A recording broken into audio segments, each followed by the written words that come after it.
Hello, and welcome to Ranking of Saturn episode 60. Today is a big day. Today is the day that we reach 200 games. We are currently sitting at 197 games, ranked on our list.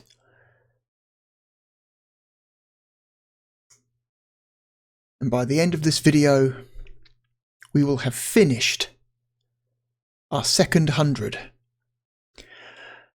After today, we will only have 41 games left. We have less than 50 to go. Only a few months remain. Give or take about 6. Before we're done. And this little personal project of mine is over, and I will have to find something else to waste my time on. Anyway, let us begin. The first game we're going to look at today is a real-time strategy game from Electronic Arts and a little company called Blizzard Entertainment. It is called WarCraft II: The Dark Saga.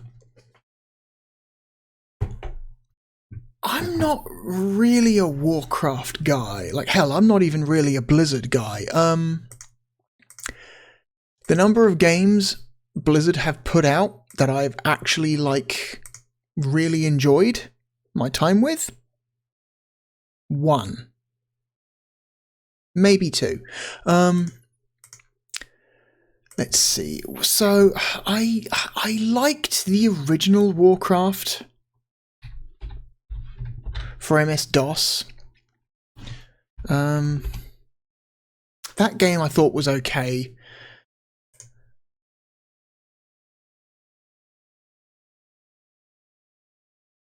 Warcraft 2 I never really played. I skipped over Warcraft 2. I think I've played about a dozen hours maximum of Warcraft 3.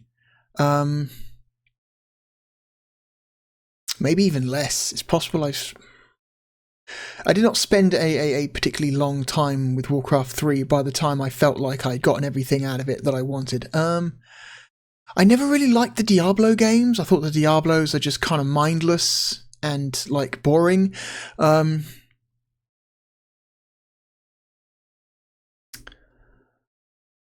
Don't really care about Overwatch. Don't give a shit about Overwatch. I think I played World of Warcraft for a week and then stopped because I thought it was boring. Trying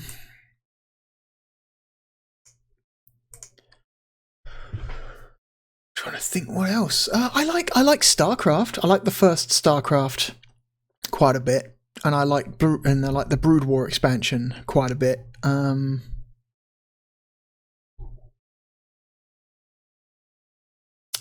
Yeah, other than that, there's nothing really Blizzard ever made that I cared about. It's like Warcraft 1 and StarCraft 1. Everything else I don't care. Do not care. And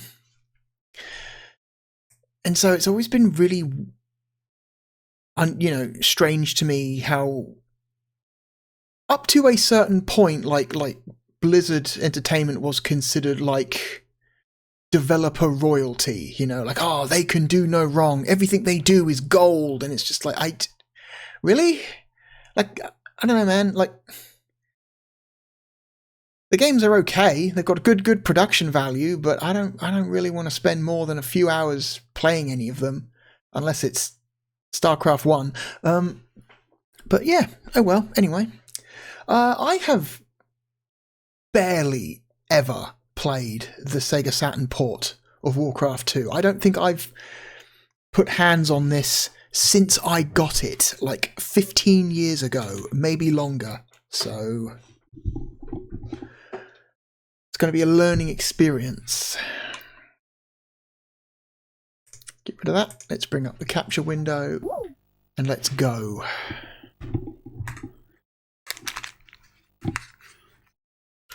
Will this console port be as good as the console port of Command & Conquer? Let's find out.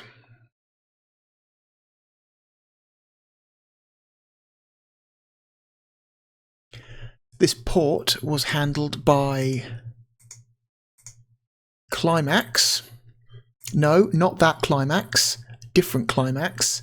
Not the same Climax as... Oh no, what was it called?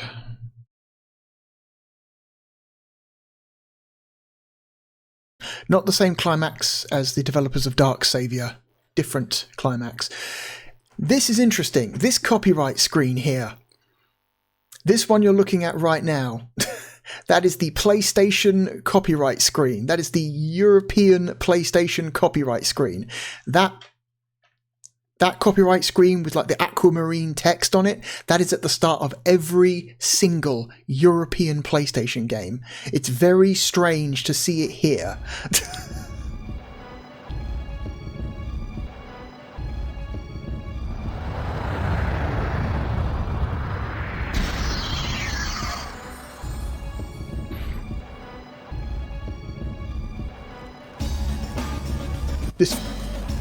This video quality is awful.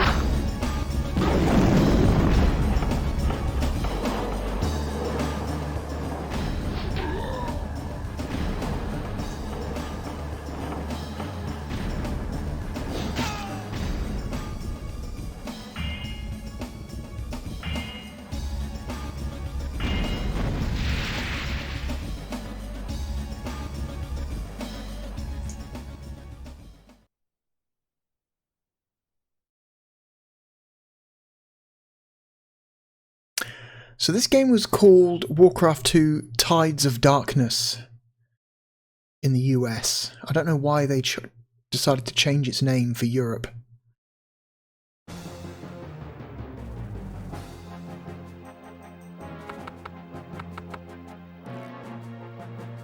Okay. What kind of options have we got? Settings, speed settings, cursor, game. Turn the game down a little bit.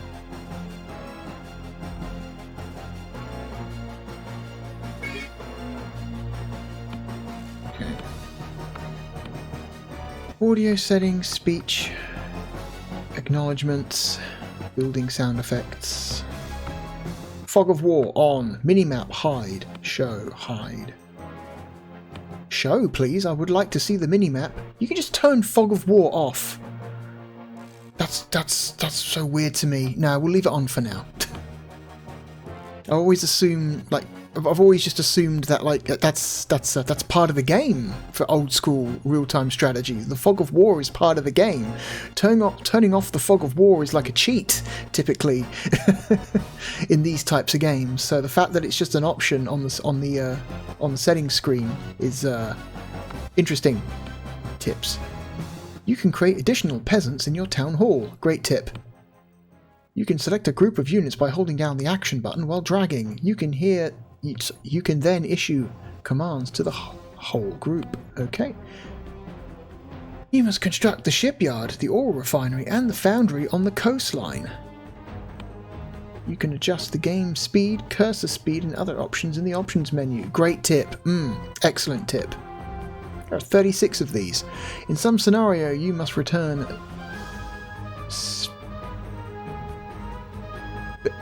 What? Specify... Oh, specific. God, this font is terrible. Specific units to a particular location designated by the runic circle of power. This font is not very good. It's hard to read anything. To restart a scenario, use the end scenario menu. Okay. Less tips and more basic functionality, really. Okay. Password, load game, new game. Custom scenario? Campaign? Let's go with campaign. Okay. Orcish Horde, Human Alliance. Beyond the Dark Portal, Orcish Horde, Human Alliance. Is Beyond the Dark Portal an expansion?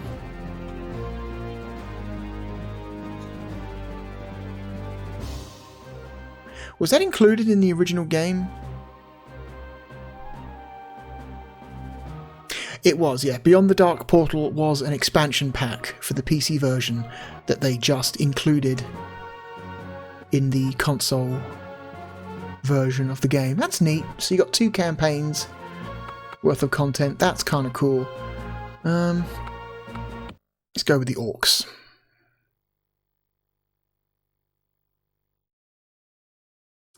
Load time's not too bad. Act 1, Seas of Blood.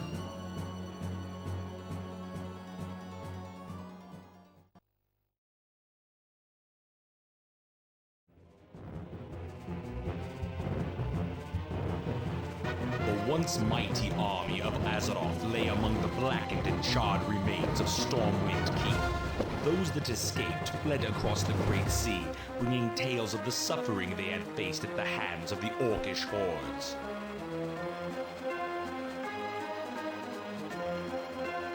Eager to engage in battle once again, the Orcs constructed ships of war to bear them across the Great Sea.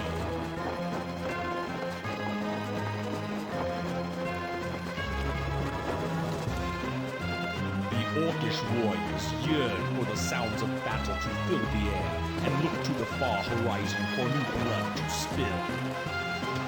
Using the weapons forged by their new allies, the humans made haste to prepare for the onslaught, while dwarven cannon were being loaded. Others armed themselves with elven steel and mail.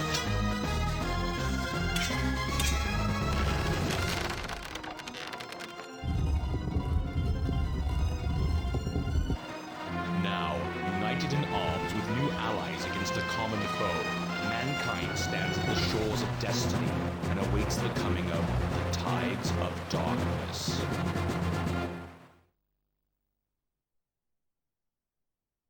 Okay. The Horde is preparing to launch an assault against the mainland of Lordaeron. Orgrim Doomhammer, war chief of the Orcish hordes and ruler of the Blackrock clan, has ordered you to establish a small outpost on Lordaeron's southern shores. To secure the Zuldare region as Doomhammer demands, you will need to construct a barracks and several farms to feed your troops.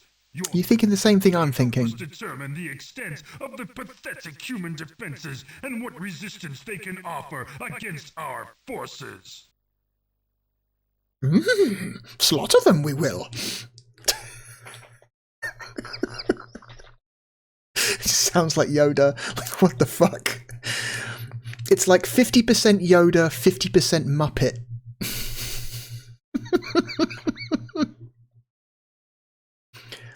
This multi progress bar thing that's happening, not a fan of it. Not a fan of it. Okay, oh my god, this cursor speed is extremely fast. Jesus. Hang on. Turn the cursor down just a little bit. Wow. That's only halfway. That's literally only halfway up the setting, and it's already that fast. Jesus Christ. Okay, that's a bit better. Oh, it accelerates as well. The longer you hold the direction, the faster it goes.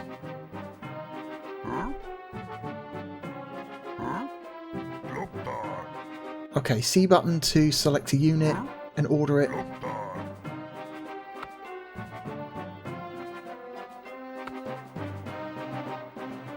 Okay, so... Can you press the A button for more specific instructions?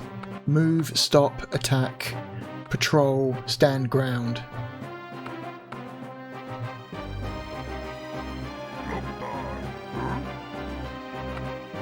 Stop, attack, repair, harvest lumber, mine gold, build basic structure.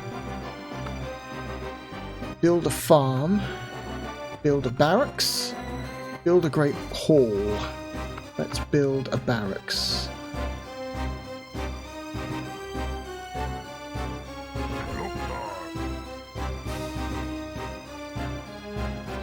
Train a peon.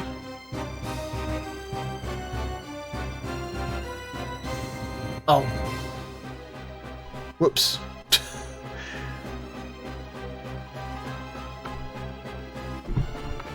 The gold that we were going to spend. Okay.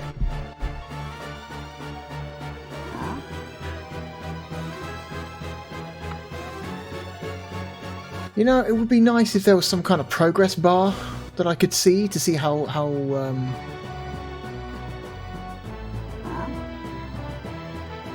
my my unit is going.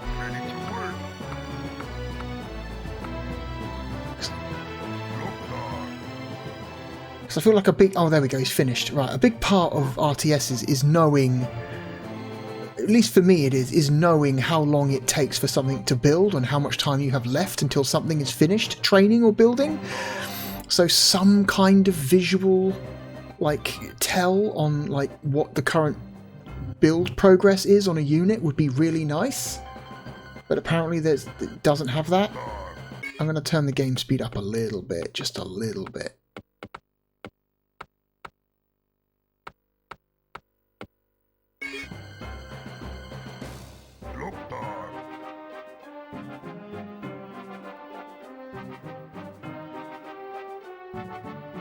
Testing to see if there's a pan camera button, but no, there isn't. Okay.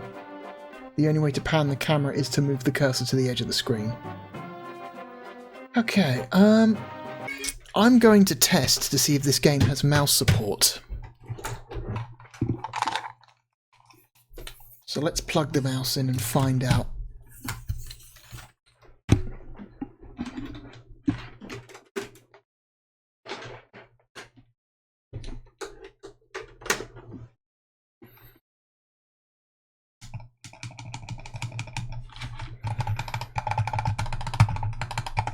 Nope, doesn't look like it.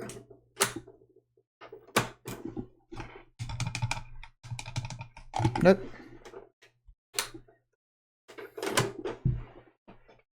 Mouse not recognized.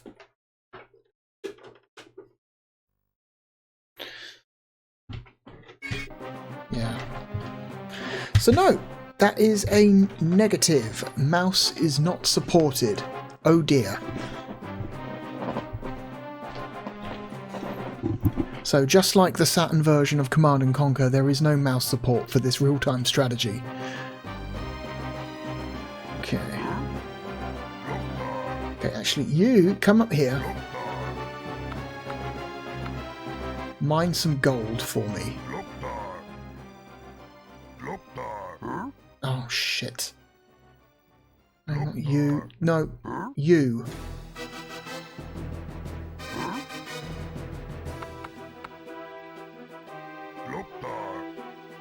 Deselect. Walk over here.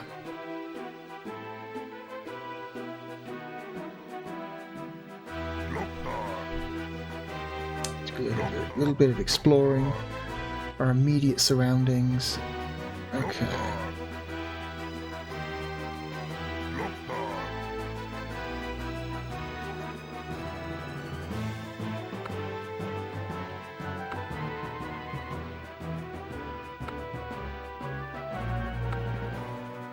Not enough food. Build more farms. Oh, good. Okay, so you stop mining. No, not repair. Shit. Build. Farm. I guess the farms are your... they dictate your population cap. I guess. Again, no progress bar. You're going purely by seeing whether it's done or not. That's not great. I feel like even by this point, even by the mid-90s, it's like most RTSs would show you the progress of like training and building as it was happening, rather than relying on you just kind of watching the sprite and see it come together. Give me a little progress bar, please.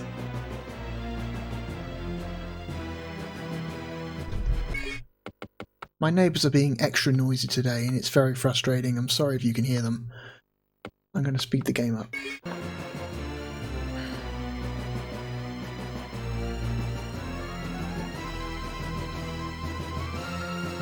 This map's not very big. It's a very small map.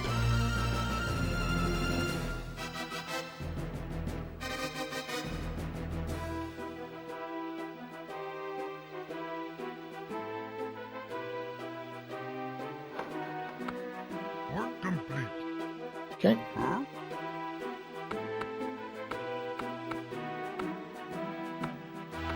Build another farm for me.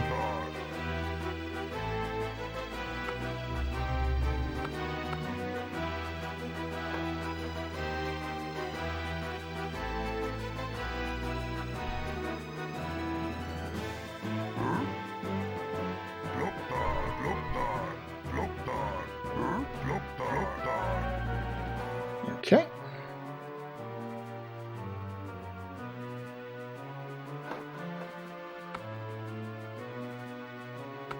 Train another peon. Let's get our workers up.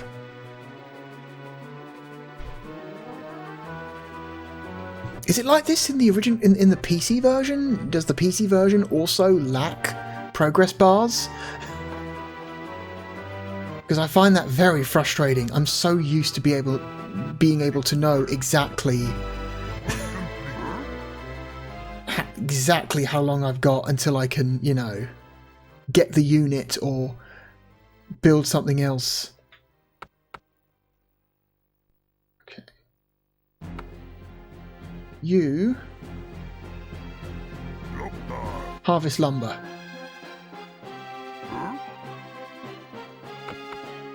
Okay. Build. Barracks is 700 gold, 450 wood. Great hall. That is a great hall, isn't it? Okay, yeah. Let's have you harvest. Can I just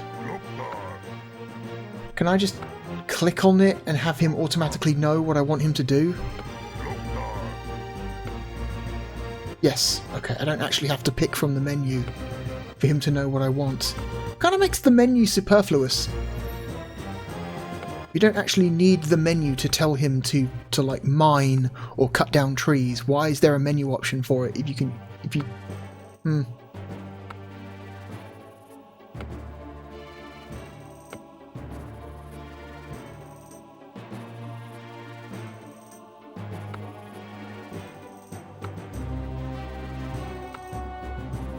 Can I do anything with this?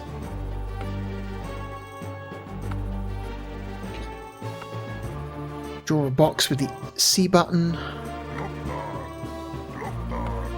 Units will group. Okay, let's try.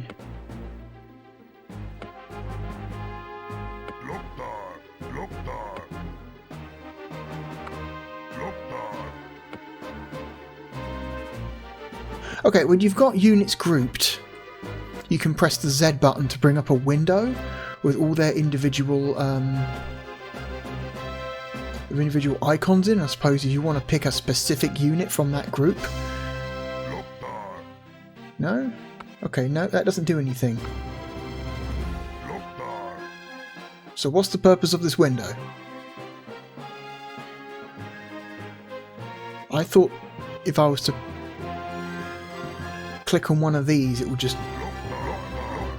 Nope, it would just, you know, auto-select just that one unit by itself, but that's not, apparently not the case. Okay. Okay. Oh. It's also good for looking at stats of your individual units. His peon is level 1, he has 30 health, 0 armor, does an average of 1 to 5 damage, has an attack range of 1, has a sight range of 4, and has a movement speed of 10. Okay, let's build a barracks, finally. You build that barracks.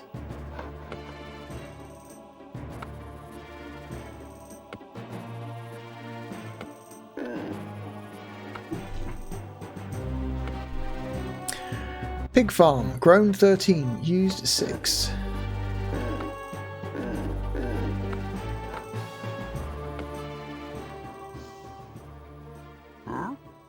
This grunt, who is level 1, has 60 health, an armor rating of 2, a damage rating of 2 to 9, attack range of 1, a sight range of 4, and a movement speed of 10. Fascinating. Okay. Oh my god.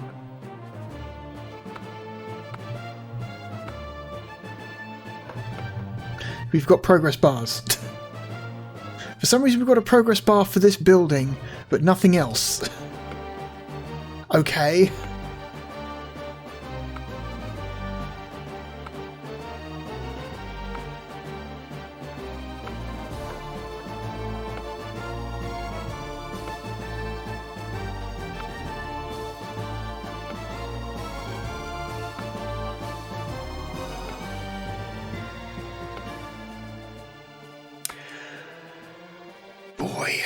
Is this maximum speed? This is maximum speed, isn't it? Yep, the game doesn't go any faster than this. Jeez. Okay.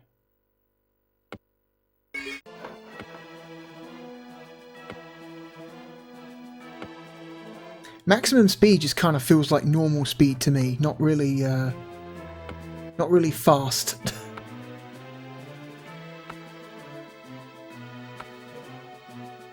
Not like Command and Conquer, where you can increase the game speed to like ridiculous levels.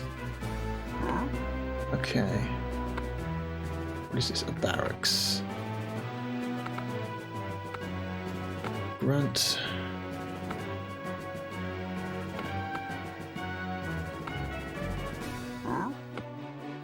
Okay, I want you to mine gold. 7,400 gold left in the mine.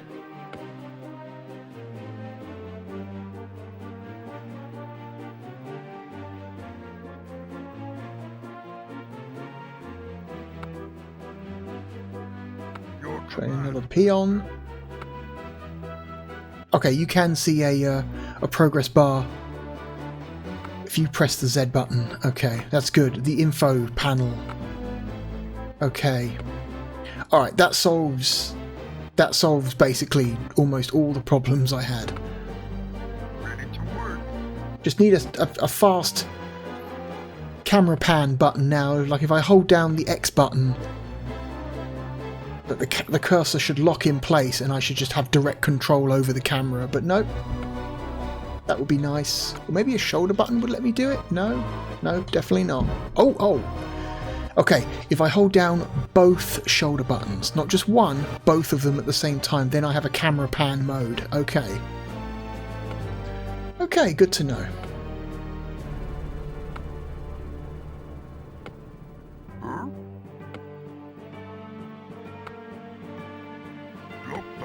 Get in there.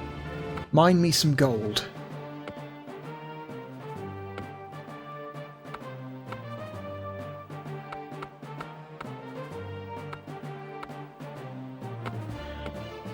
Auto build units, which is nice. So keep building this many units until you finish. 6. So every time I get enough gold to build those units, I imagine it will just disappear and another unit will be added to the queue, which is something which would have been really nice in the in Command and Conquer. Famously, that first Command and Conquer game does not let you queue units to build. You just got to sit there and build one, then click, then build one more, then wait, then click one more until, you know, you get what you want.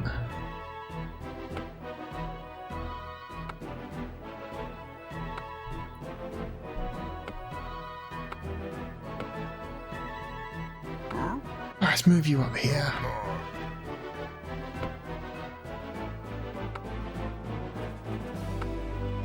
Alright, let's get 6 and then...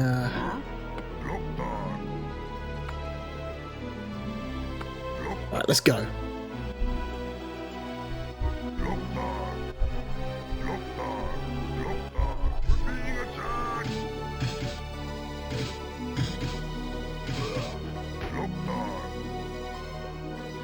Okay.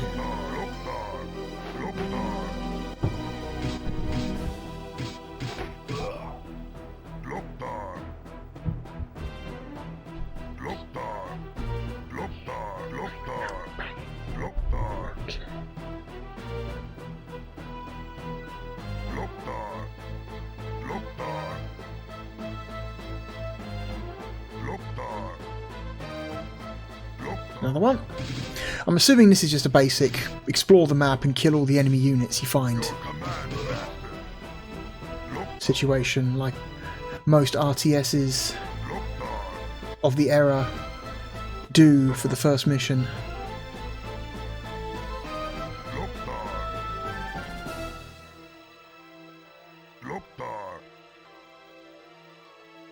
Okay.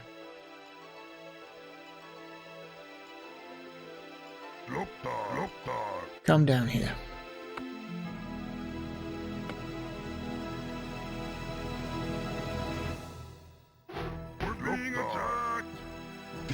Okay.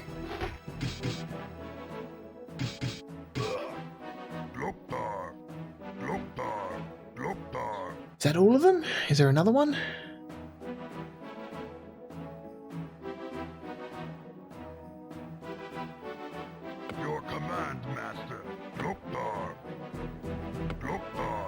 Okay.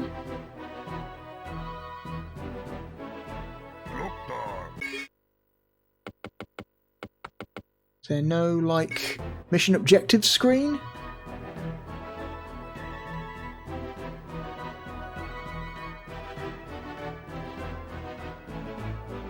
No, nothing there. There's literally nowhere else. Hang on.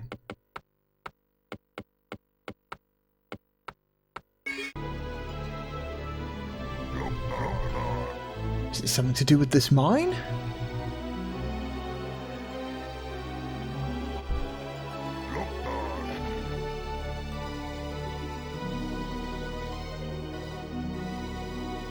No?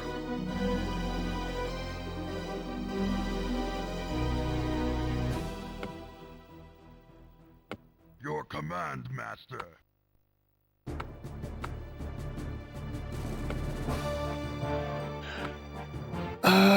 Well, I've killed all the enemies. What the fuck am I supposed to do? There's something behind this mini-map. Hang on.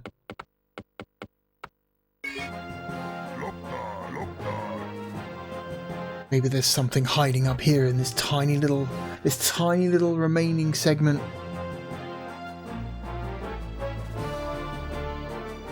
Nope, nothing. Cool. What the fuck am I missing?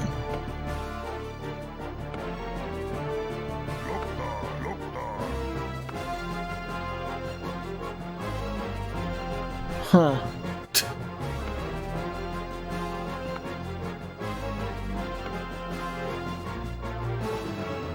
Oh, it takes away your resource bar as well. It comes back when you pause. Okay. Interesting. What if I send one of my peons to this mine? Does anything happen? I'm presuming there's another mine over here for a reason, right? You wouldn't need 2 mines on this map to take out that few number of enemies.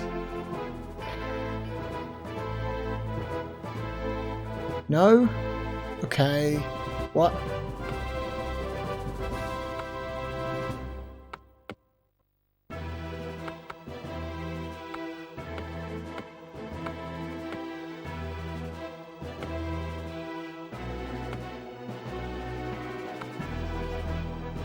Maybe I need to build a certain number of units?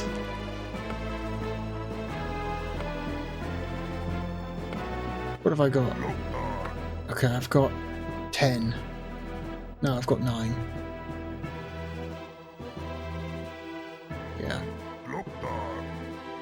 Maybe they want me to build 10 grunts to finish.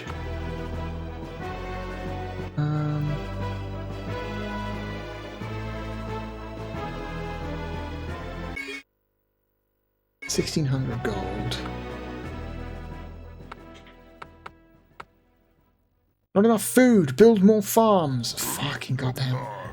Come here. Build. Farm. Maybe the objective was build 4 farms and 10 grunts. Starting to wish I'd paid attention.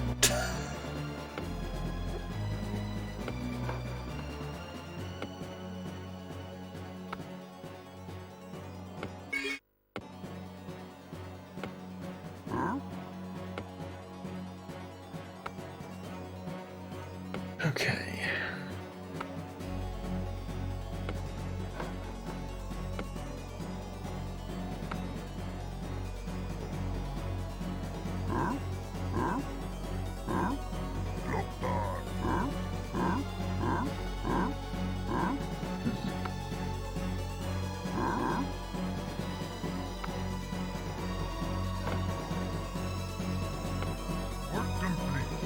Okay. So let's...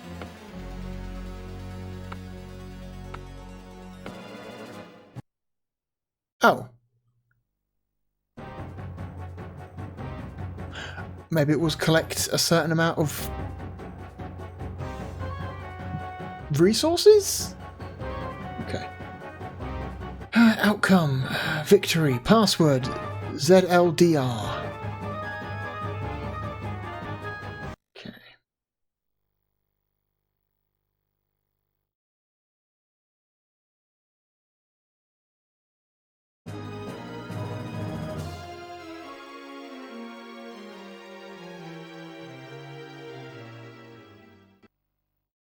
Okay. Level 2. Our spies report that a band of human soldiers have captured a war party led by Troll Commander Zuljin and have taken them to a secret prison near the township of Hillsbrad. Seeing an opportunity to place these captives in debt to the Horde, Doomhammer sends you to ransom Zuljin and his trolls and return them to their own encampment nearby. The war chief believes that this raid upon the unsuspecting prison will strike terror into the hearts of those who would dare resist the Horde. Okay, rescue Zuljin, return him to whatever it said.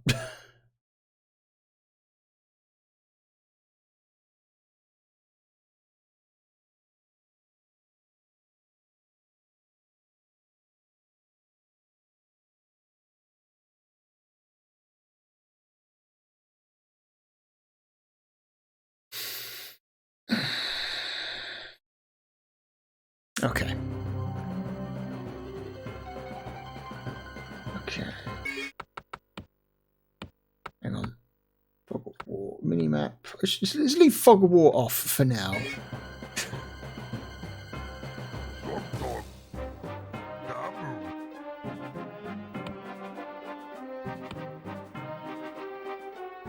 Build more farms. Shit.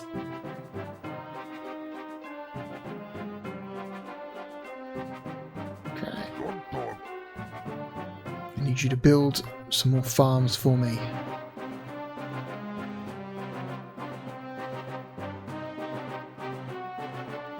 Where did he go? Why does depositing resources take you so long? Lumber mill, barracks, farm. Build a farm.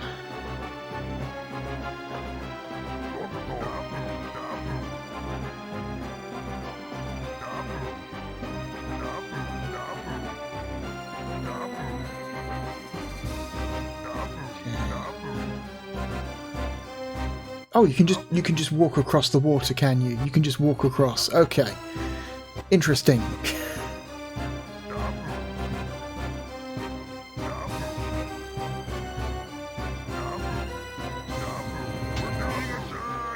Okay, you come back.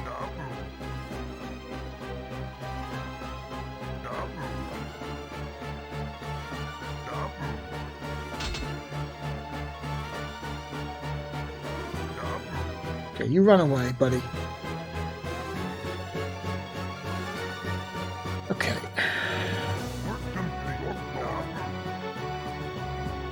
What's over here?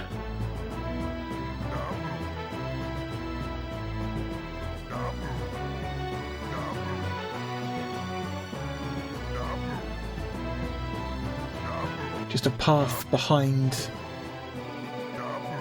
the forest. Okay, interesting.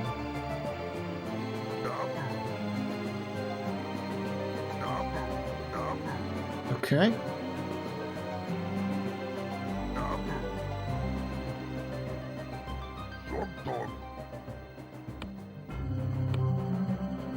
I need another peon. Almost 250. Jesus Christ.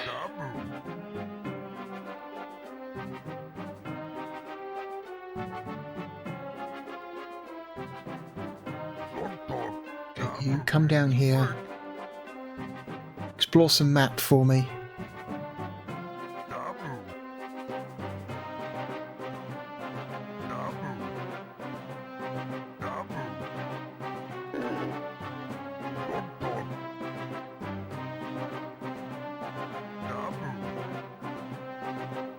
You mine as well then.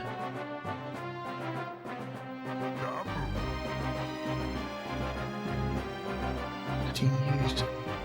I'm guessing that grown and used part of this information is like a weird way to try and tell you how much of your population cap you've used up.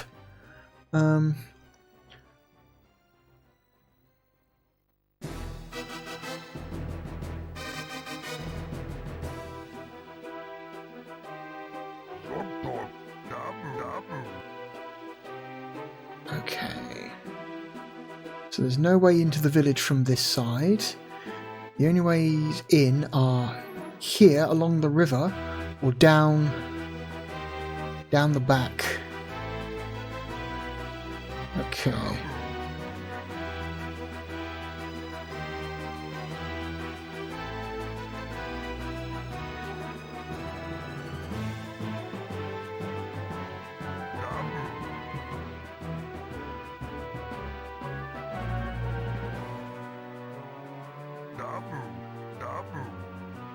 A little posse.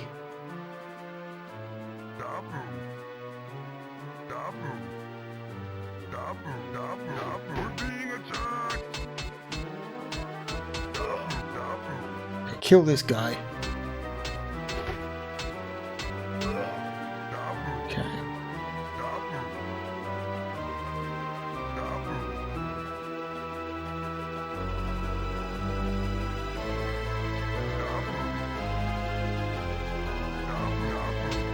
Okay, we've got some kind of enemy structure.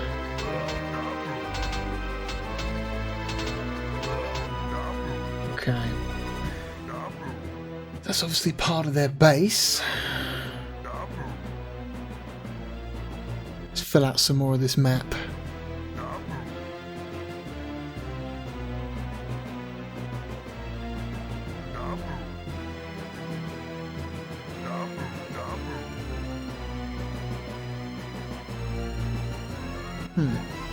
Okay, so this is basically just a big solid mass of trees over here, by the looks of it.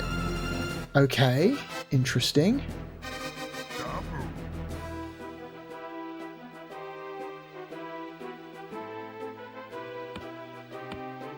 Build another peon.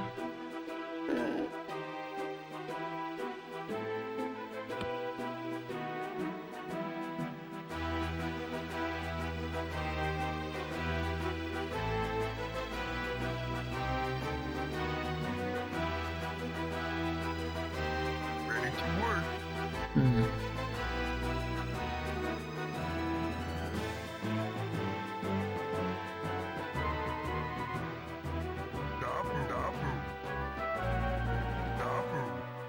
Alright, kill this tower if you can.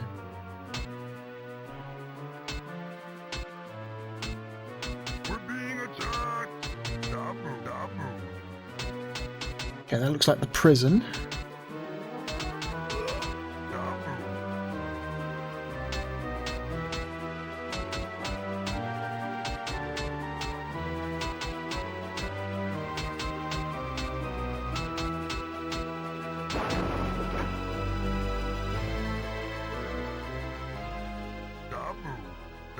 Okay.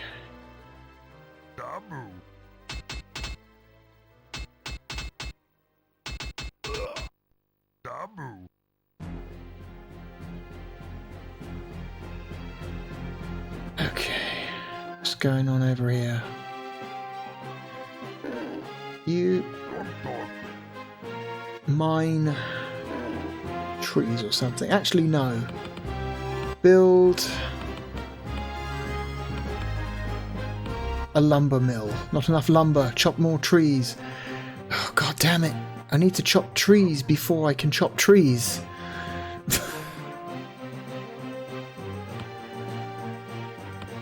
Can I get another peon at least? I can get another peon.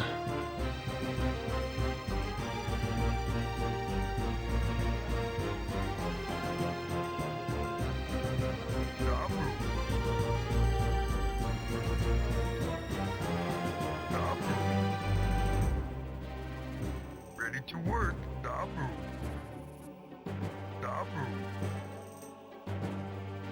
Interesting. We're being attacked.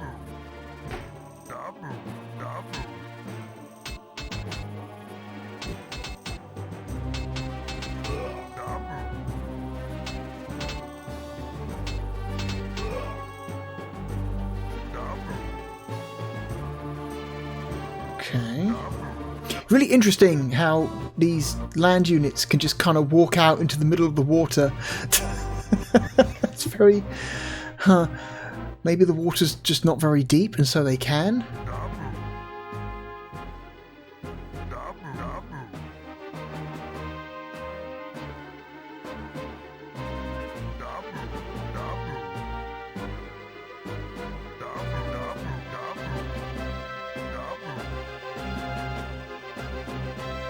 Okay, there's a lot more going on over here by the looks of it.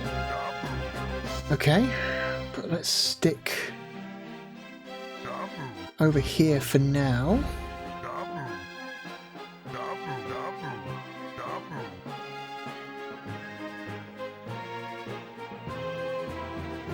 Zuljin. Troll axe thrower. Troll axe thrower. Zujin and his trolls. Okay, gotcha.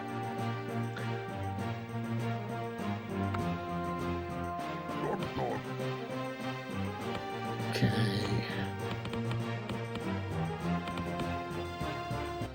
Basic structure. Let's build a barracks, but that's 400. That's 450 lumber. Lumber mill is 450 lumber. Farm is 250. Okay, let's just have him farm wood, or rather chop wood.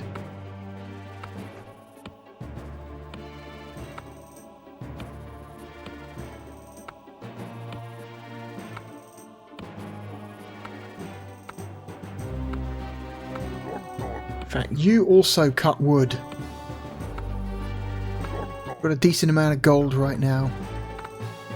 Don't really need any more gold. Let's have them prioritize wood, shall we? Yeah, I think we've used up all of our population cap as well. So, can I attack these walls, or do I need a special unit to attack the walls? Nope. You can just attack the walls. Okay.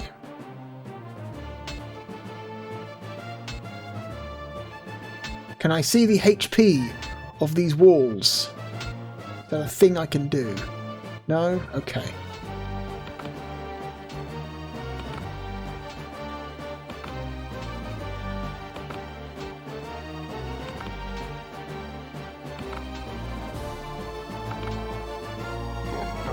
Nope.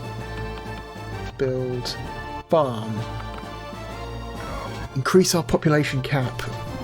Because I've got a feeling once I let these guys out, they're just going to automatically start walking to their home.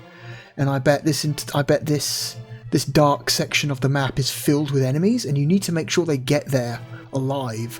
So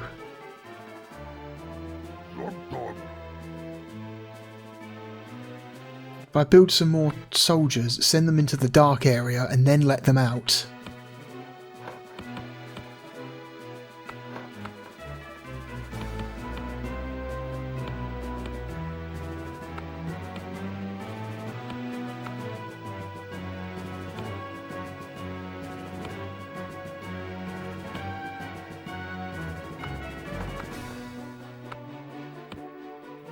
That's the idea, at least.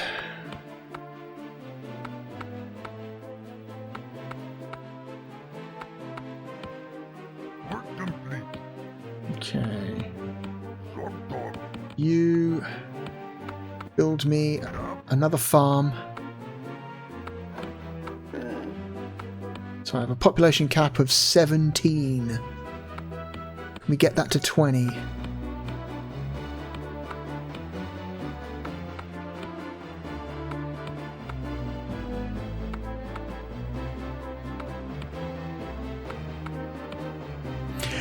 It's interesting how this game draws itself to screen. It's weird because if you look on the very left corner of the screen, the ground doesn't get drawn to the overscan area, but units do.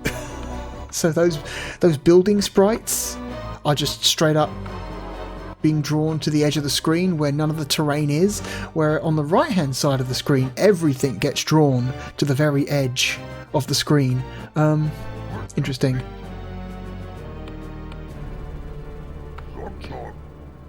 What do we got? 21 capacity. Okay, that's good. Let's build ourselves a barracks. Not enough lumber. Fuck. Okay. More lumber.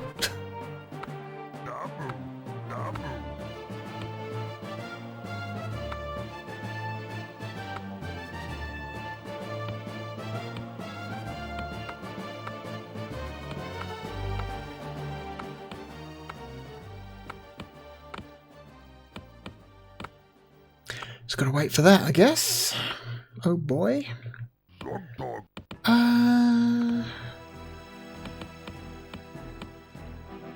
450. Well, we've got enough now. Wait for one of these guys to finish. Then I'll use him.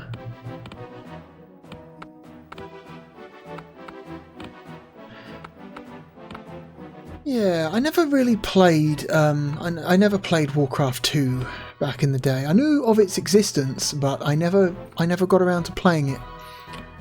I did enjoy that first WarCraft game. I was a Dune 2 guy. I really liked Dune 2, Battle for Arrakis, for MS-DOS. I like Command and Conquer. I like Age of Empires.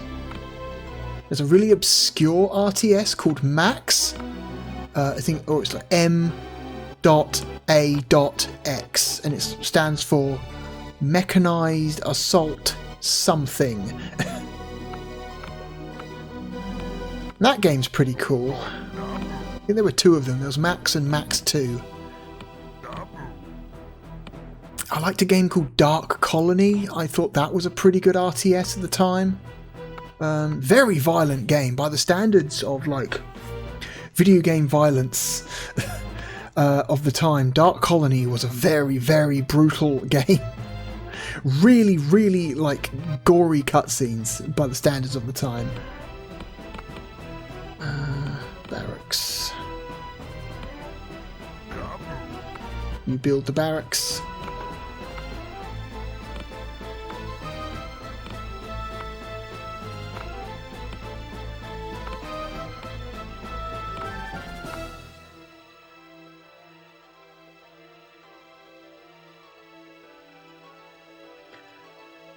Let's explore some of this darkness while we wait.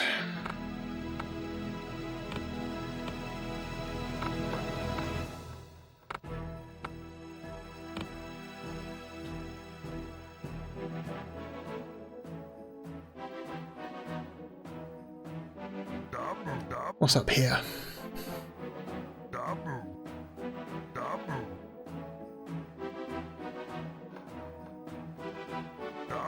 Not a lot by the looks of it.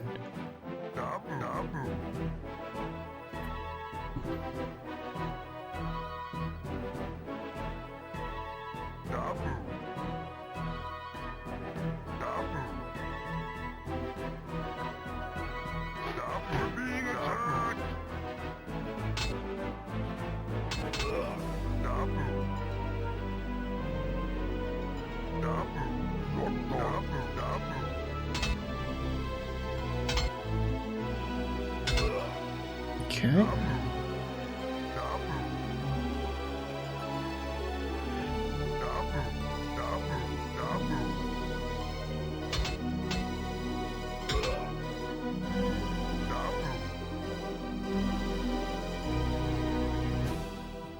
Let's have a look. How far south does this go? Did I actually need to build anything? Did they just straight up give me enough troops to finish this level from the start?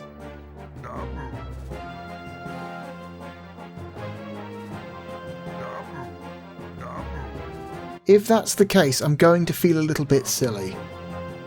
What's this? We've got some kind of structure.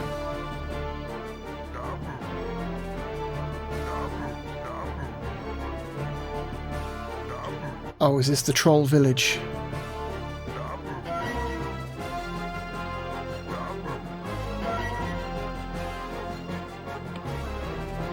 Watchtowers, okay. So I guess those were neutral watchtowers, neutral buildings that we've captured. What is this?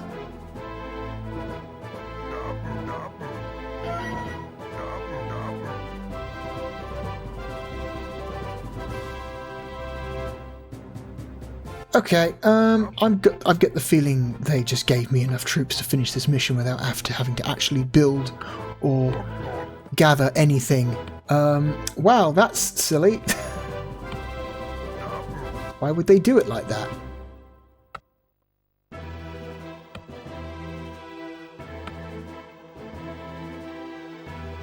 Oh, and the pathfinding on these guys is not good.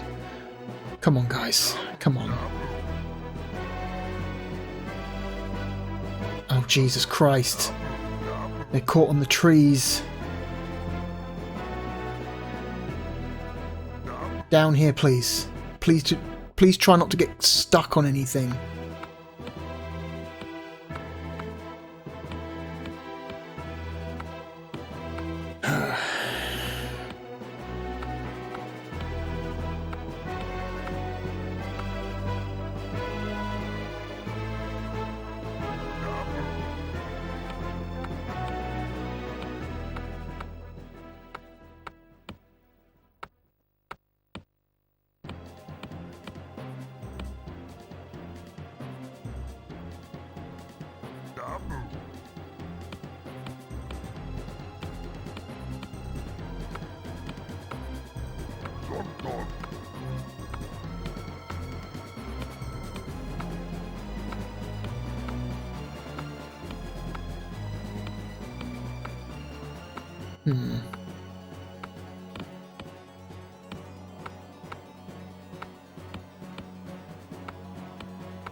Guys, sure do take a long time to cut down trees.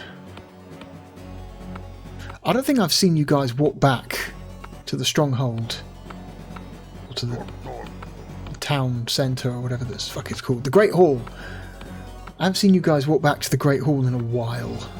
I'm starting to worry that there's something wrong with you.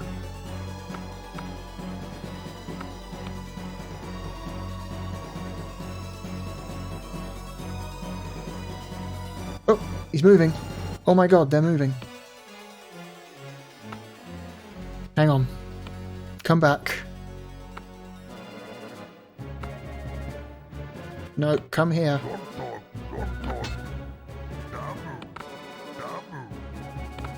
Oh my god.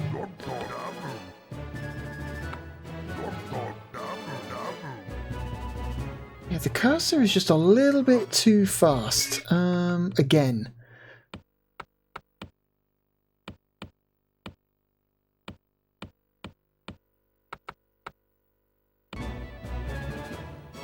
Here we go.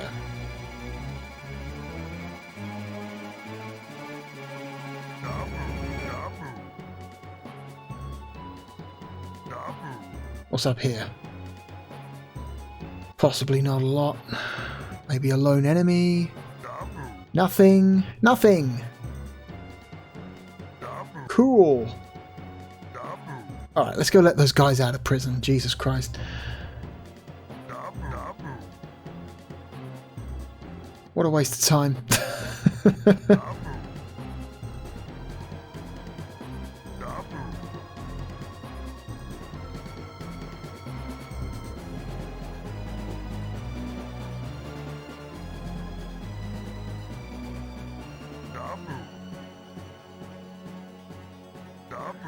Let's let these guys out.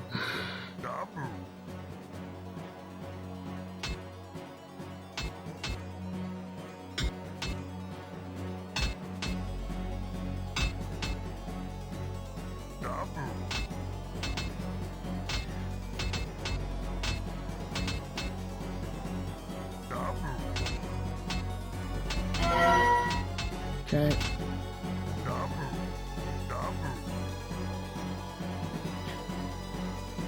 Just made them all our units.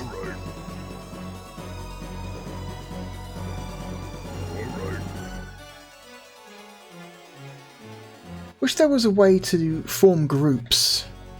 That would be really useful. Because you can do that in Command and Conquer. Maybe it's right shoulder button, then X.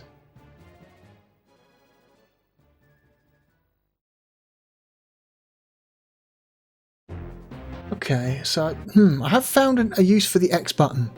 If you have a unit highlighted or selected and you move to another part of the map and you want to check on what your highlighted units are up to, you can hold down the right shoulder button, press X, and it'll move the camera up to where your highlighted units are, and then push it again to go back to where you were before, so you can kind of check on two places at once. Okay.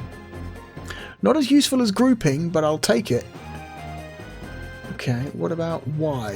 What does Y do? Does RY do anything? No?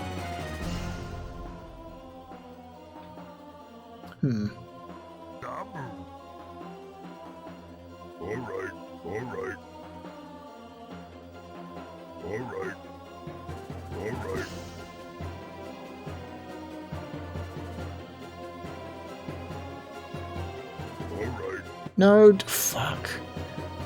Number of times I accidentally order a move command to a unit I don't want to move.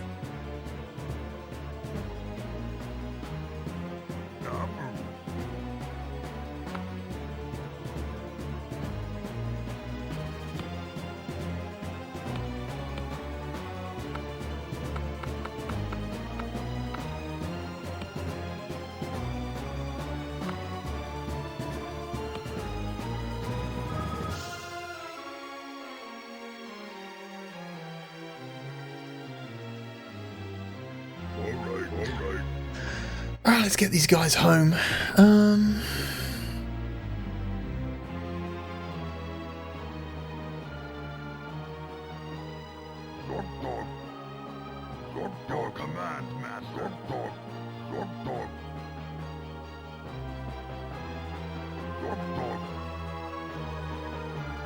Doesn't look like it does it. Okay, so what I'm doing is I'm trying to see if this version of this game has a thing that was in the original Warcraft, where if you kept clicking on a single unit and not telling him to do anything, and you were just clicking on him constantly, he would eventually get annoyed at you and tell you to stop clicking on him.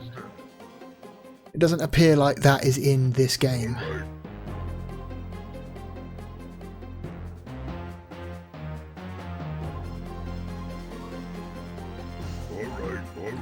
I guess they want us to move them here, maybe? Circle of power.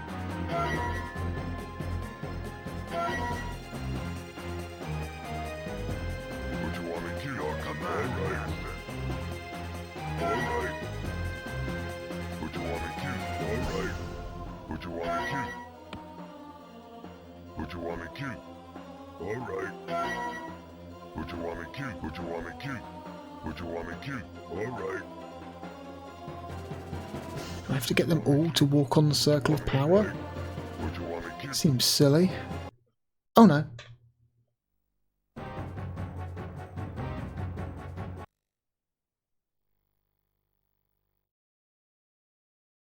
I don't know how much more of this we're going to play.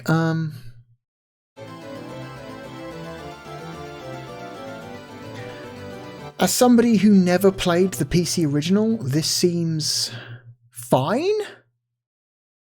Fine? I don't think it's as fun as Command and Conquer, but... For a final strike on Hillsbrad, the war chief directs you to begin construction of facilities for the Orcish Armada near the South Shore region. Zul'jin and his trolls, eager to take revenge upon the humans who imprisoned them, have agreed to aid the Horde by supplying axe throwers and destroyers to assist in defending your South Shore operation. A shipyard must be constructed in order to build our wave riders, and you will need much of the black liquid known as oil to build your fleet. Our assault on Hillsbrad cannot begin until your task is completed. It's like 50% Yoda, 50% Miss Piggy.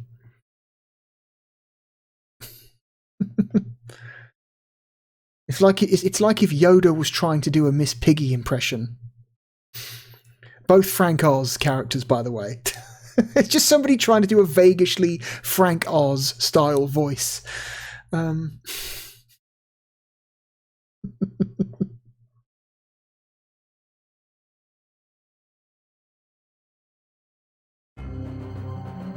Oh my god. Grass. And sheep. Critter, level 1.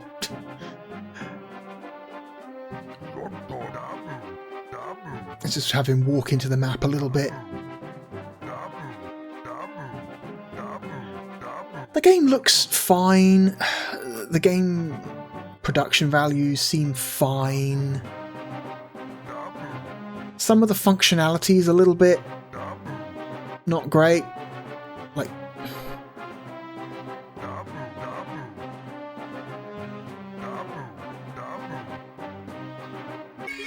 wait, can you save mid-mission? You can save mid-mission. Okay, that is a huge thing. Because one of the main problems with Command and Conquer was that you couldn't save mid-mission, but this game lets you save mid-mission. Awesome. That's cool. And it supports cartridges. Good. Excellent. And you can name your save.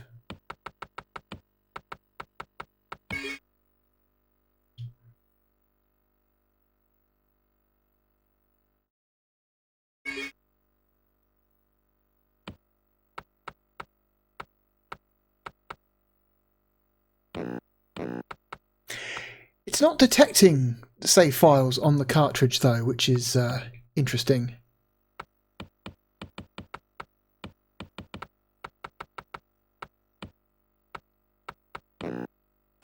Huh.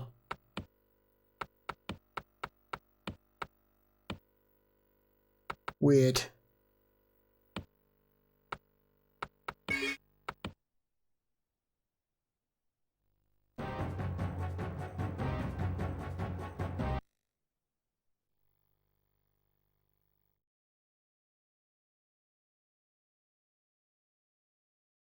Oh, is it going to do it again? No, don't do that again.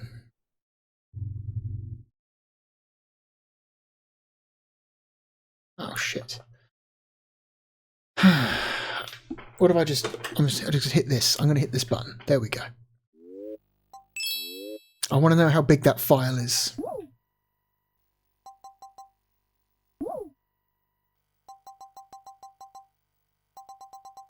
I imagine it's under W for Warcraft. War 2 save. 225 blocks, which is considerable. Considerable, but if you have a save cartridge, not an issue. Interesting. Okay.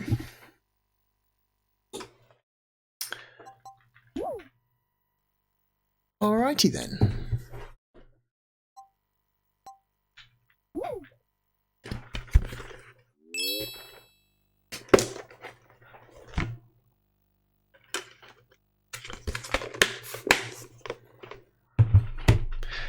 So,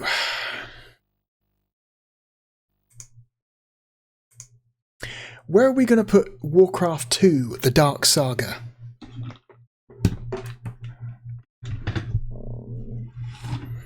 It's not bad. It's a little, I don't know, awkward in spots. They could have optimized the UI a little bit better.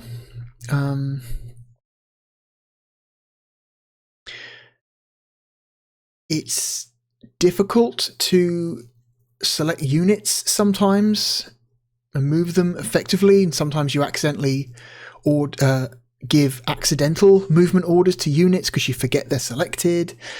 But again, that was also a problem in Command & Conquer.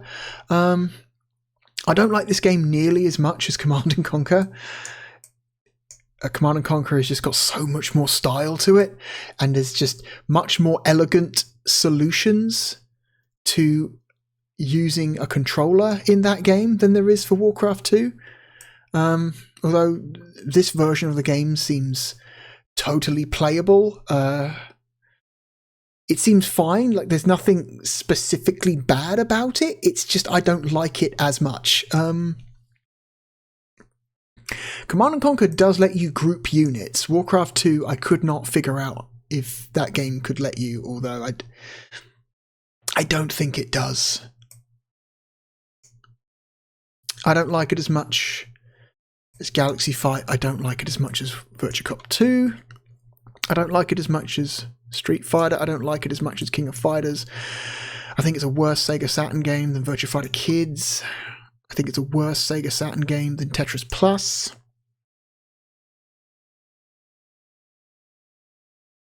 I would take Daytona USA. I would take Worms. I would take Magic Carpet. I would take Golden Axe The Duel.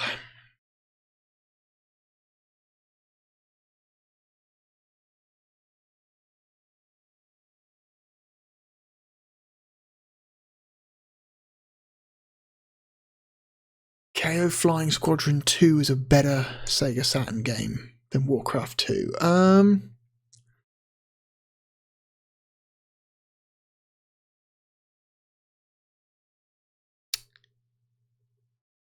think it's a better game than Crazy Ivan. So it's here. Like I said, this console port of the game seems perfectly fine. As somebody who was never played the PC version, I cannot tell you how much, exactly how compromised it is compared to the PC original. Lack of mouse support is a huge bummer again. The Sega Saturn has got a really good mouse peripheral. A lot of games make really good use of it. Why they just thought Warcraft 2 couldn't, I do not know.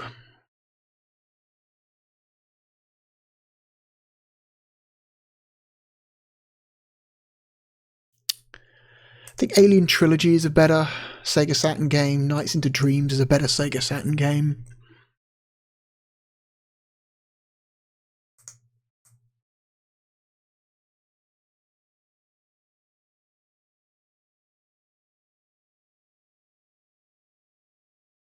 I might take this over the Saturn version of Wipeout. I would take WarCraft 2 over Hebereke's Papa Ito.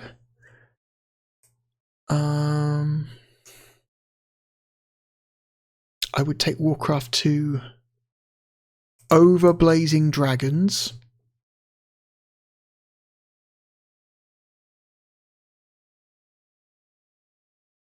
I think Lost Vikings 2 is a better console experience.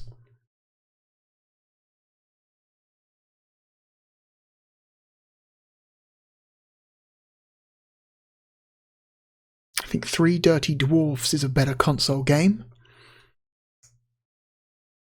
I would rather play WarCraft 2 than Mega Man X3. I think it's a better game than Space Hulk. I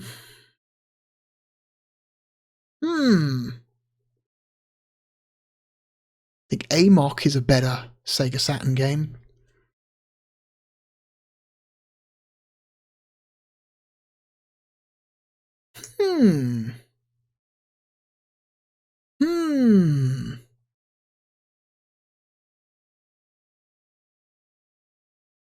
I think Mystaria is better. I think Mass Destruction is a better Sega Saturn experience. It is our new number 57 between Mass Destruction and Space Hulk. Decent. Decent, if a little rough around the edges. But a lot of those rough edges are just common when you try to port, a PC real-time strategy game to a console of the era. Decent. Not bad, but not amazing. WarCraft 2, The Dark Saga. Okay.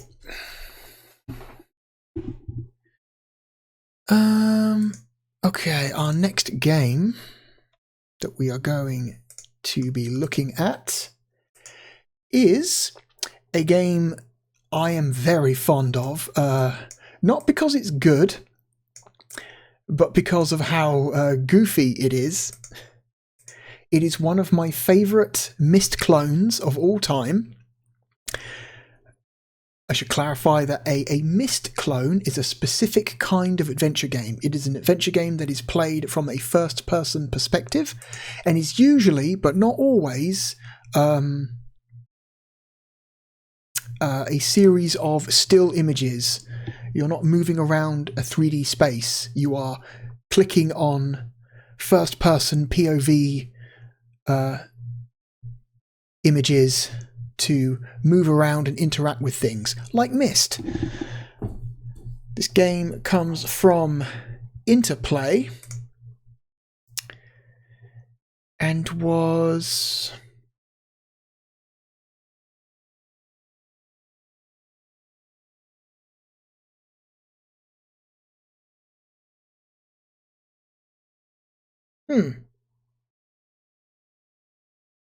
developed by... oh my god, Amazing Media, I think is the name of the developer. I think it was developed by a company called Amazing Media. I'll have to look that up as we play it.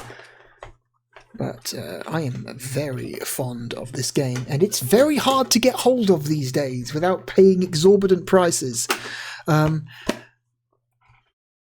This game is called Frankenstein, Through the Eyes of the Monster, starring Tim Curry. Tim Curry plays Dr. Frankenstein, and you, the player, are the monster. It's a very interesting and unique take on an adventure, and a story for an adventure game, and I am very, very fond of it. It's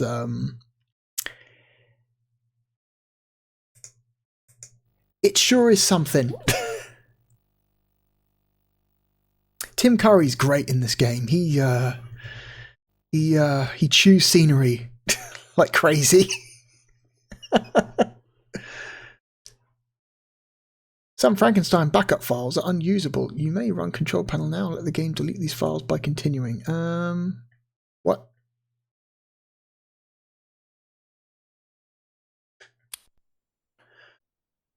Okay. Wasn't aware I had Frankenstein Through the Eyes of the Monster save files. Let's have a quick look.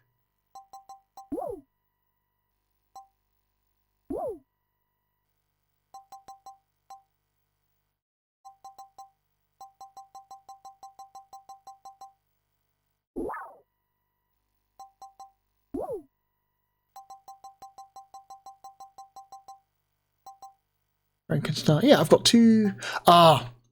These are endgame save files from Frankenstein. So I finished this game years ago. I've actually got a full playthrough up on my channel from like well over a decade ago now. I think that these save files were from that playthrough. So I do have two save files of Frankenstein.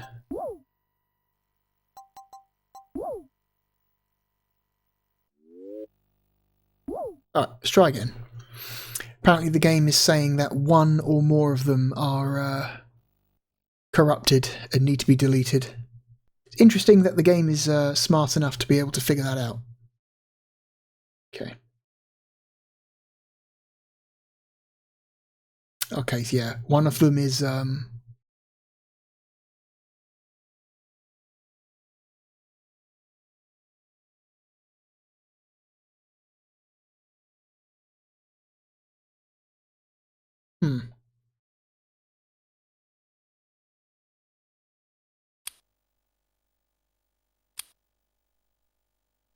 That's kind of neat. So you can... Okay.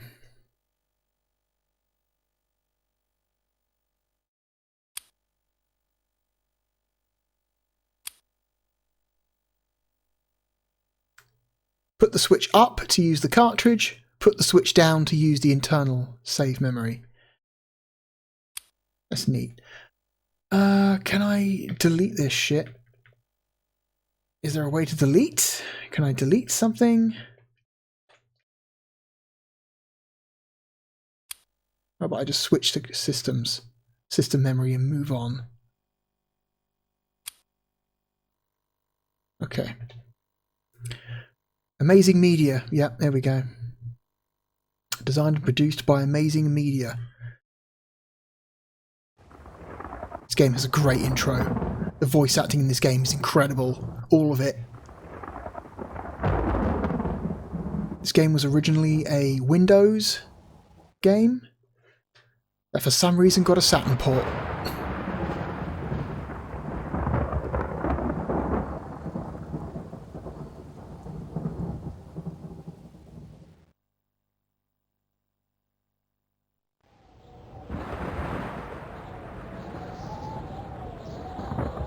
Is this the proper intro, or do I have to hit start?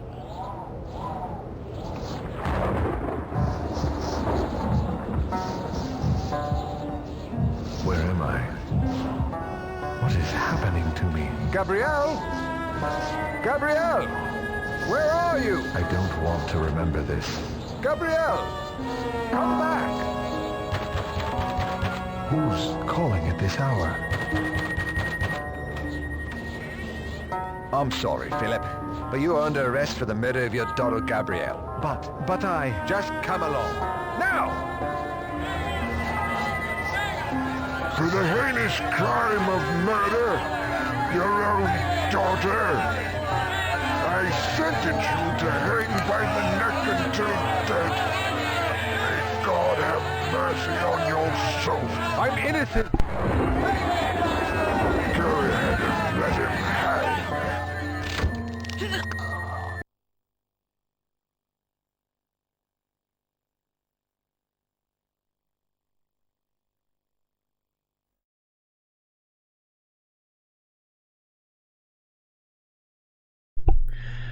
Okay, it's being weird. Okay, I'm just going to go ahead and delete those save files, and then we're going to try again, because I feel like it's just going to keep throwing error messages at us until we get rid of that corrupted file.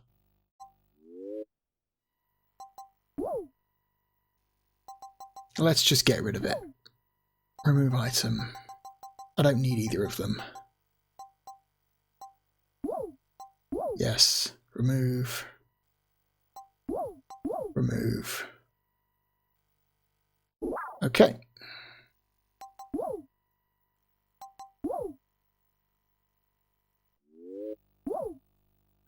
Let's try again.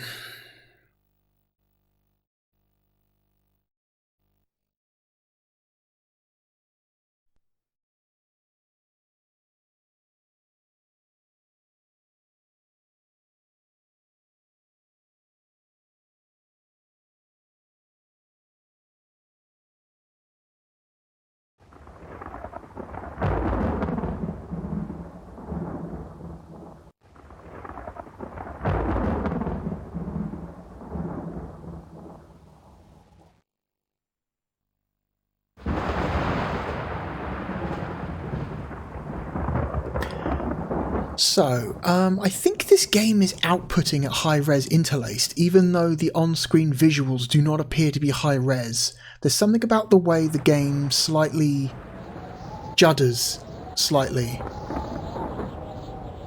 It's making me think that for some reason these low-res assets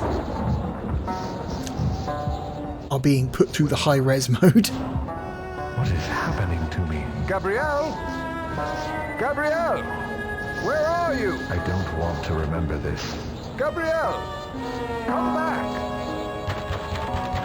Who's calling at this hour? I'm sorry, Philip, but you are under arrest for the murder of your daughter, Gabrielle. But I... Just come along. Now! For the heinous crime of murder, your own daughter, I sentence you to hang by the neck until death. May God have mercy on your soul. I'm innocent! Go ahead and let him hang.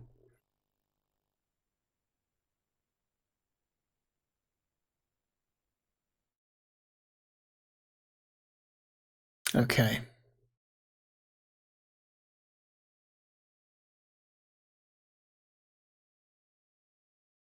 Hello? Anything? Uh-oh. Uh-oh. Please don't do this. Please don't struggle. Okay, so it's weird.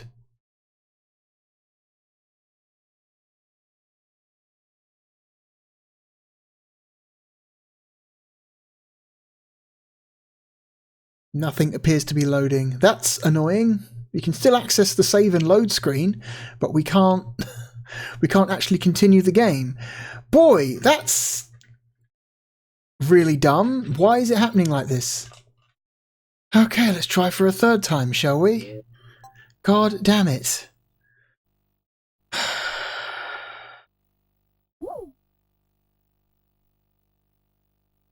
Why is it doing this?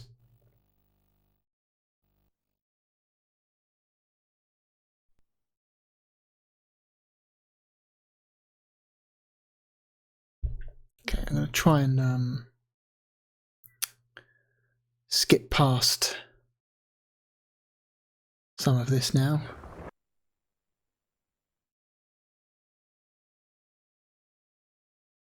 What?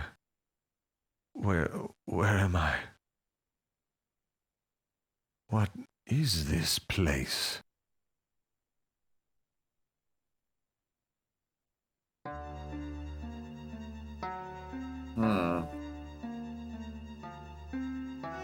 He's alive. Alive! I have created life. There. That will make you feel better. A toast. In celebration. I have made a man.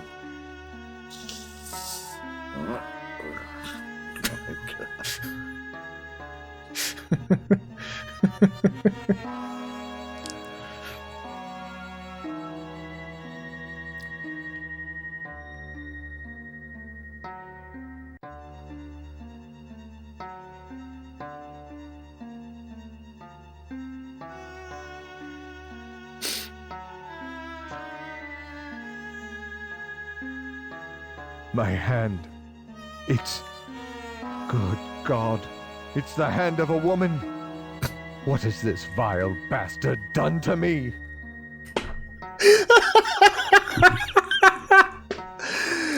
My hand. Good God, it's the hand of a woman. You can stand, and you're walking. No residual dizziness? Excellent. Can you hear me? Anything? Perhaps you can read lips. No. You must be able to hear. Perhaps the cat's got your tongue. You've no idea how close to the truth that statement is.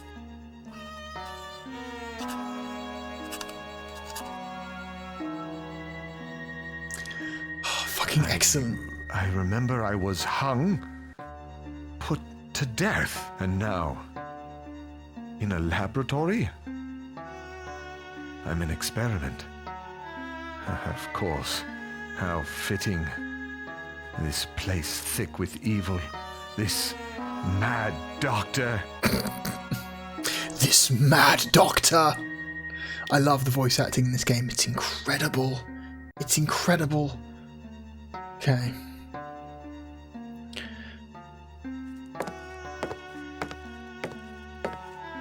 So you can use the shoulder buttons to turn in place and look around.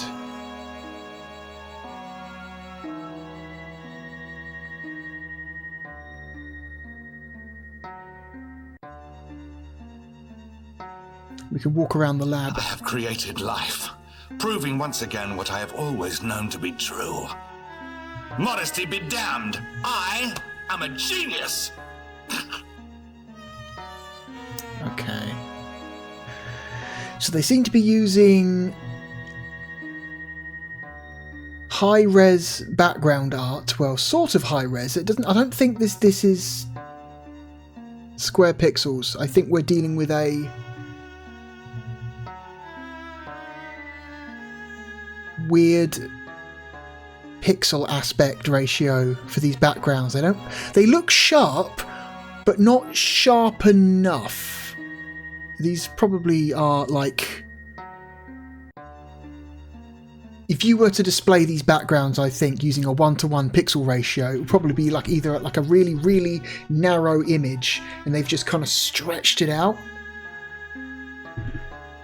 So it is technically high res, but also in some weird way, something about the way it looks. Philip, that you turn out better than the last experiment.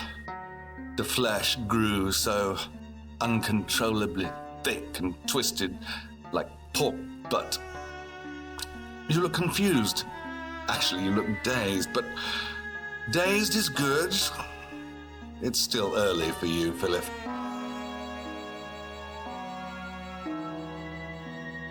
Yeah, so these are stretched pseudo high-res backgrounds, and they are putting low-res FMV clips on top of it. A is interact. Do I know this man? He looks so familiar. Black Death. Bacillus discovered. Judge Rothenbush blaming me for the disappearance of children from other villages? That lying coward. You can kind of almost read the text, and I'm sure if I sat here long enough and studied it, I would be able to, but it's just a little bit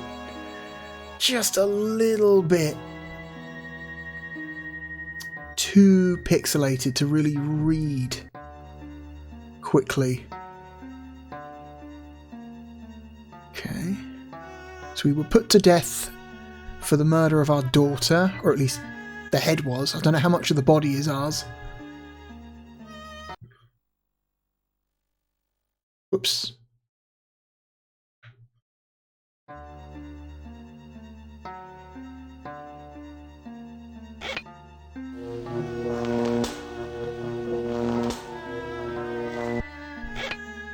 Unholy energies crackle from these diabolical contraptions. Surely they could not be of earthly origin.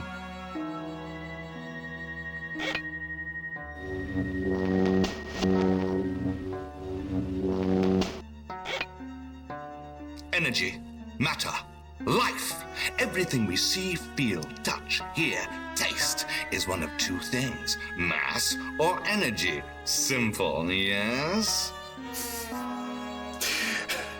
I'm just imagining it's the dad from the Wild Thornberrys saying all this, because if you didn't know, Tim Curry also voiced that character in that cartoon. For some reason, when he said that line, it just sounded like that character.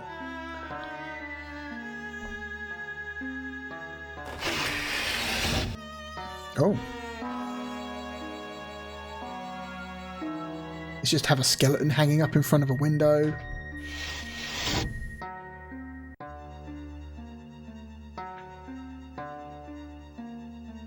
Can walk around the lab a little bit, explore.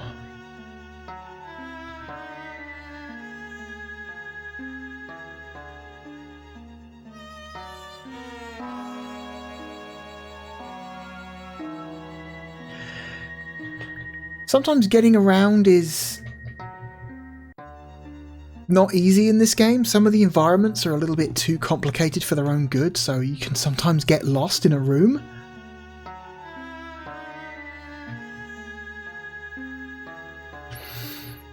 Okay, see if I can read this, because I think you're supposed to be able to read this. Although this design proves the Lifestone crystal is capable of producing spontaneous life. Unfortunately, the something of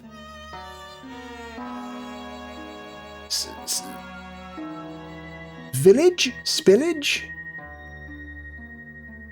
something to make the crystal glow is directly proportional to the size and density. The largest crystal I have been able to use has been 18 centimeters long. Thus, I have been unable to... Man, yeah, it's just not... The resolution is just not enough to read this text.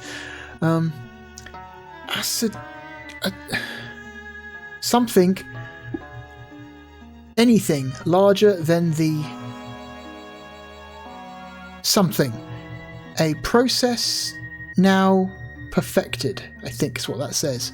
Yeah, trying to read cursive writing in this sort of resolution is not good. Okay. Other piece of paper. Oh my god. That fish is being sewed... That fish body is being sewn onto a cat body. How the hell are you supposed to read any of this? Continuing something from different types of animals is proving difficult and discouraging. All but 3 of my many experiments have ceased to live.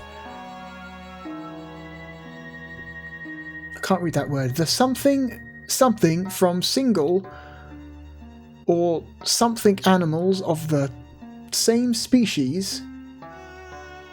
Yeah, it's just not. Its resolution is not enough. Because you cannot read text that fine and that small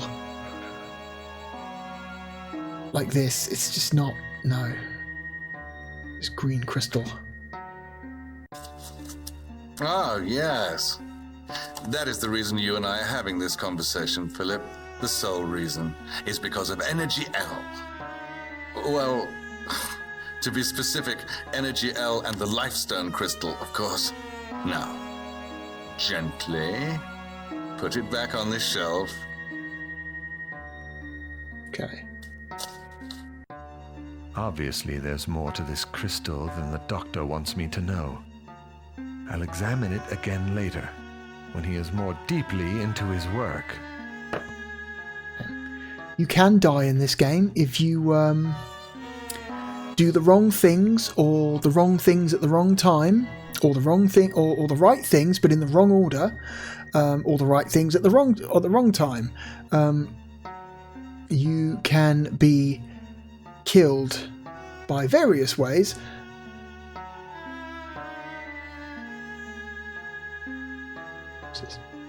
Some kind of rag, some kind of string.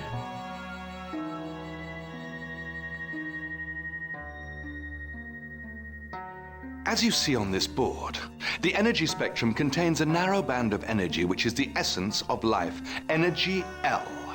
It interacts with cells and tissue in ways I cannot yet explain, but you are evidence of its remarkable powers.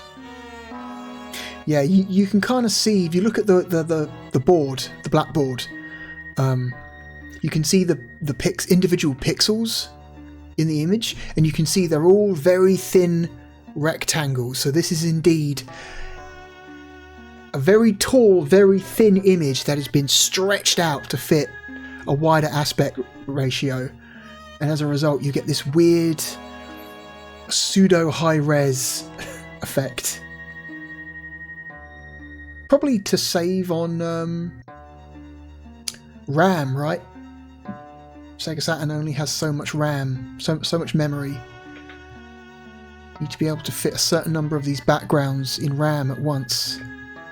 I have uncovered a new material, an undiscovered element, number 86 on this periodic table. I call it Lifestone.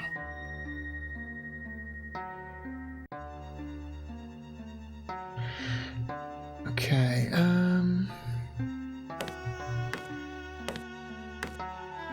I have a theory. No, it is more. Energy moves, it flows like waves, mixing, shaping, affecting matter. Visible light is a particular energy wave, as is sound, electricity, and heat. Ergo, life itself is also an energy wave, a specific vibration. It is that simple. The mystery of life exposed. okay. I'm going to try again with the mouse.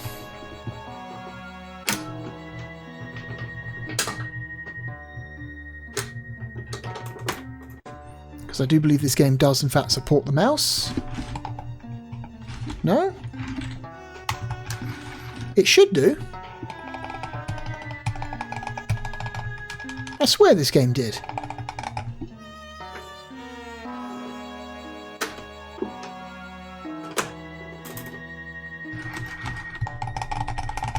No. My God. I was certain this game would support the mouse, but apparently it does not. Okay, I guess we are done with our mouse experiments for today. Okay.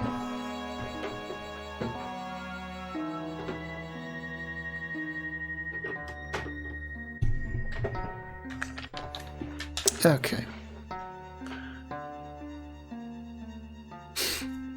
Let's have a look upstairs on the roof.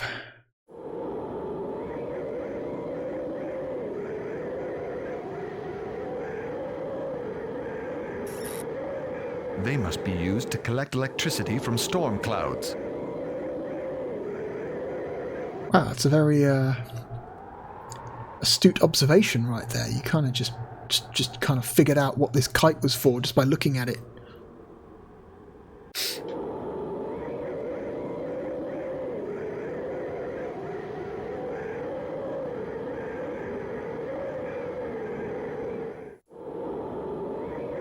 Send it out, bring it back in.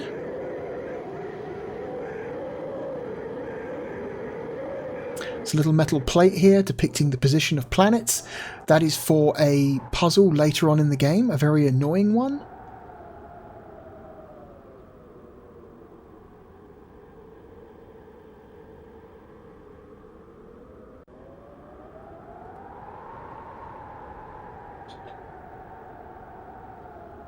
Over there. Can I get over there? No? Okay.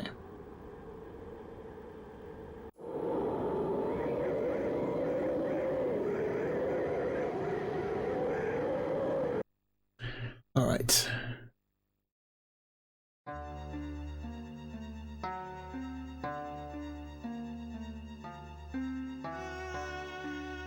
Can we go downstairs? The servants have set up a room for you on the lower level. Please make yourself at home. A word of caution. Though you have had a serious concussion, to say the least, if you were to fall asleep, well, it would probably be fatal. Of course, dying itself is not a problem, but the hemorrhaging, it could cause more damage to your brain. To your brain. I love Tim Curry in this. He's doing such a good job. He understands the assignment perfectly. He knows exactly what a game like this demands of him.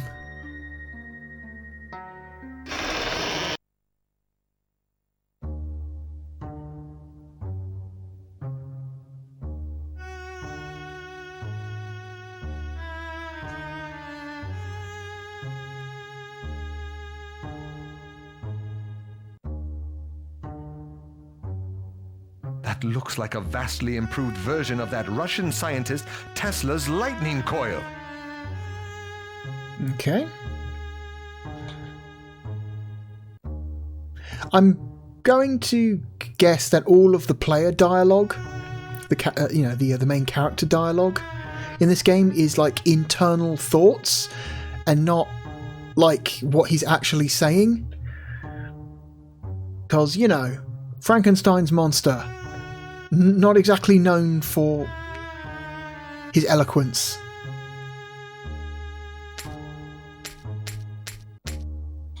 Okay. So all these words are probably happening in his head.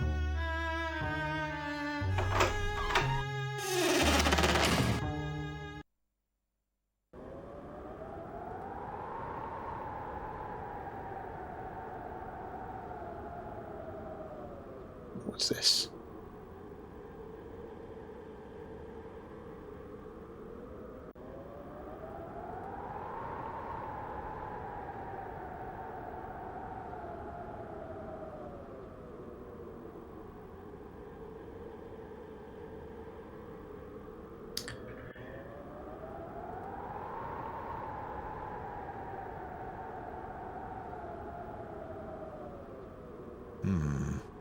That opening must lead somewhere.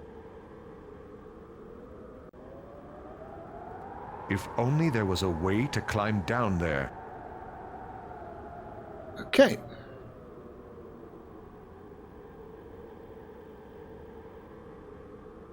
Let's go back inside.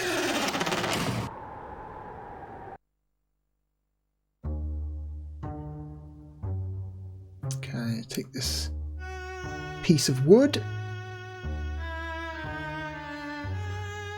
Use the piece of wood to not repair, but sort of patch up the broken stairs below us so we can get down.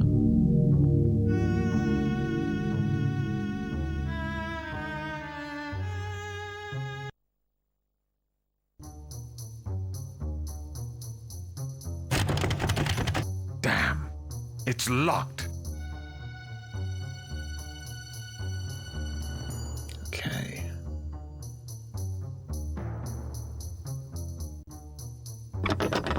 The frost has sealed the door shut. Okay.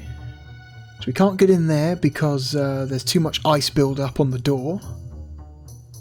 We can fix that. Look at this experiments table. What? What is this?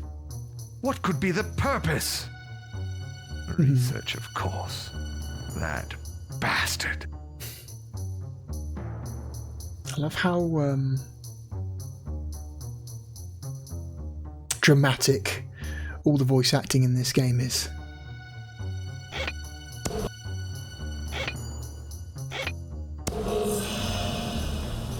Okay, I think that's turned off the power to whatever's keeping that door frozen.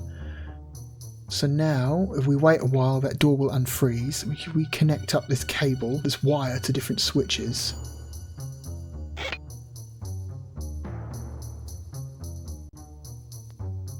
Perhaps muscles could be attached to machinery to create... What am I thinking? Sick.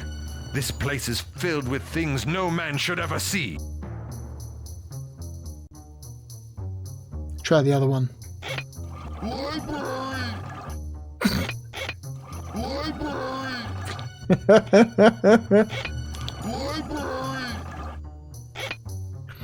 So, when that head in the jar speaks, he's actually saying the word library, and that's meant to be a clue for a later in the game. But when I first played this, I thought he was just like spitting out like garbage syllables, just going blah, blah, because his brain is dead, and you know, just attaching electrodes to a head in a jar is not going to cause it to have, you know, thoughts. But no, apparently he's saying library.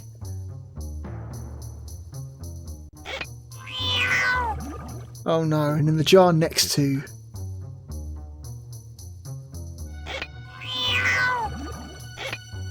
And in the jar next to the human head is a cat head, which is very sad. Don't like that at all.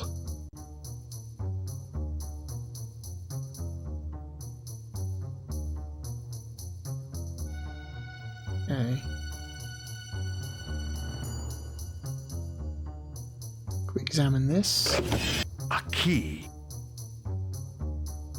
Take the key. Examine the piece of paper behind it.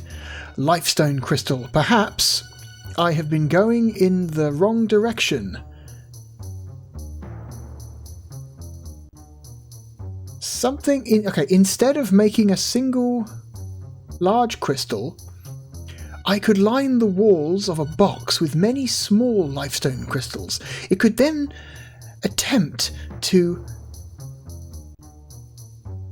something larger test subjects, such as dogs or small children, by placing them in the box.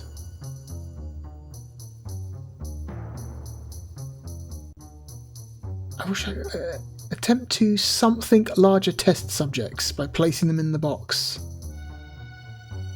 Can't quite make out what that word is. Let's grab that key. We don't currently have a place to store items, so we can only carry one object at a time. But this key goes to this door.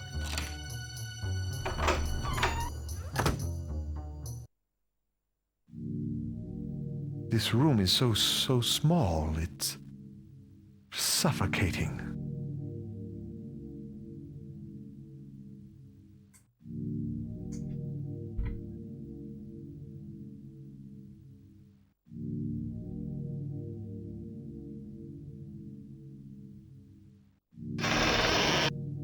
Oh. Secret passage. Come back to that later. It's as if I'm being watched. Creepy painting.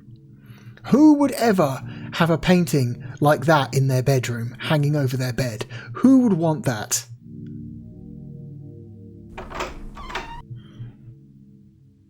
I see you found a way into your bedroom.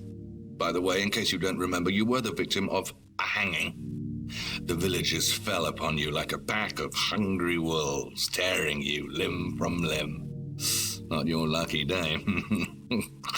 Luckily, I had some spare parts that I used as replacements. After all, parts is parts. Thank God.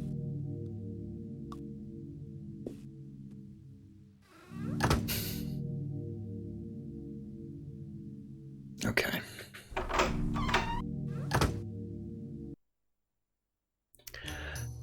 Let's go back up to that rooftop area and see if we can find a way down the side of the wall, shall we?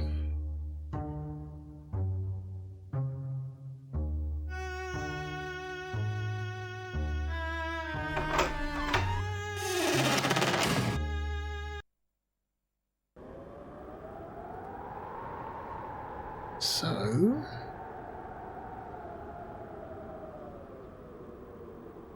what do we look here? What's over here? Okay, let's pick up one of these cannonballs. Stick it Get on the elevator. See, there's nothing securing that ball to stop it from rolling around. And if you're lifting up something as heavy and as dangerous as a cannonball, you really want to make sure it's secured, right?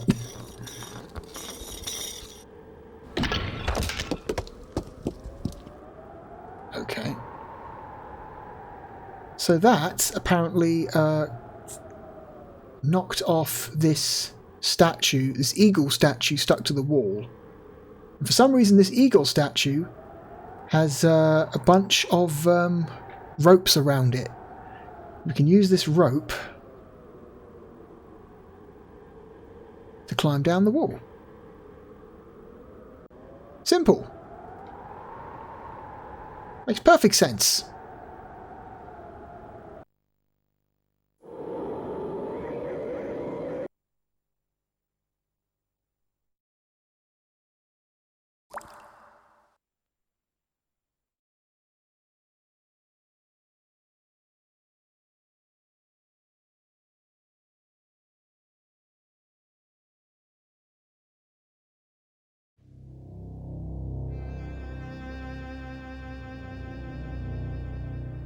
If I steal the parts to do my own experiment, I could conduct it here away from the doctor and prove once and for all if Energy L is real or if I'm dead, trapped forever in this hell. Cool, fair enough. We've got a little secret room, complete with the dead body on a table.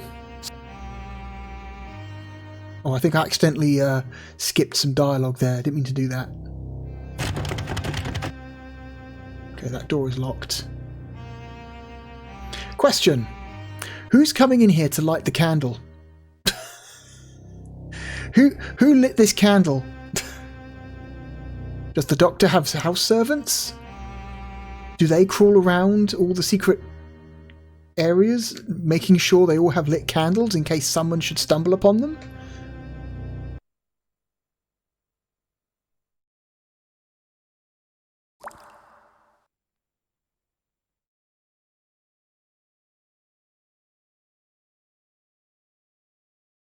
Okay.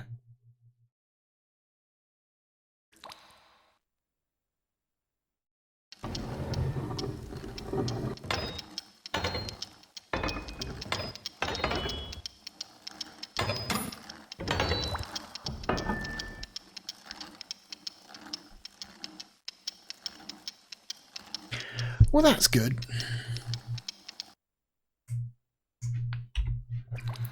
Well, that was a very well made piece of machinery, wasn't it?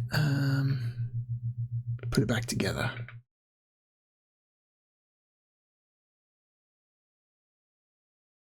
That one, no. There. That seems better.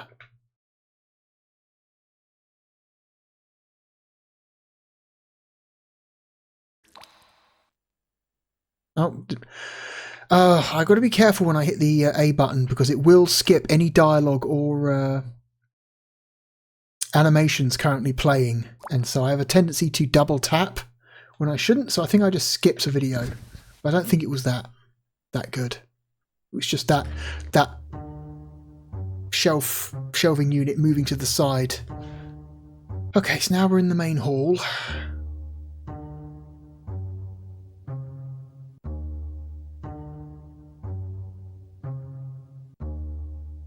Going to the dining room.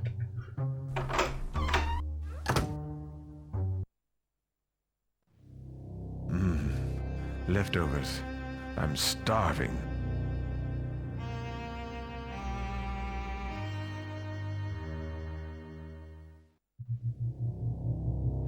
Yes, this will certainly come in handy. Okay, so now we've picked up a bag. We can use this bag to store items, so now we can carry around more than just one object at a time.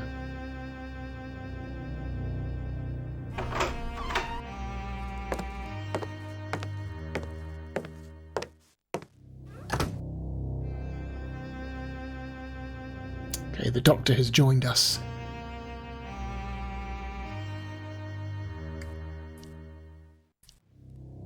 Dead tissue. The meal was quite good. Too bad you missed it. Eat what's left.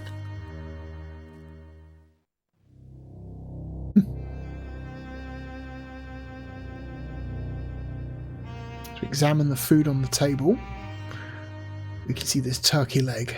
Dead tissue. Of course. Perhaps I could resurrect the tissue of the turkey leg. We can just kind of just stick that in our bag.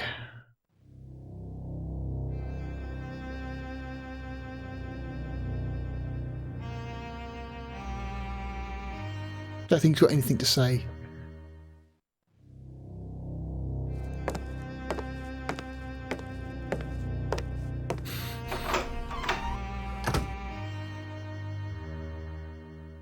Okay, let's go through here.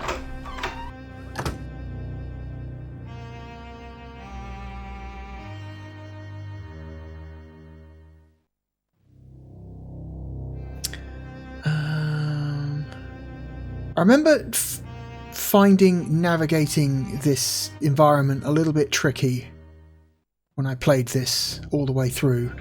It's not the most intuitive place to navigate.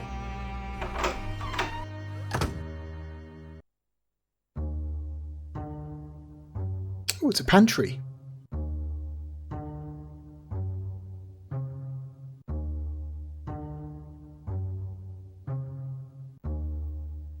Dear Victor, thank you for your hospitality and the delicious meal as usual. I had a wonderful time. I enjoy eating Perrier's cooking almost as much as I love seeing your newest discoveries. Thank you for allowing me to use your library for my own research. I appreciate it very much. You are very kind. Sincerely, Sarah Strauss. Okay, somebody called Sarah.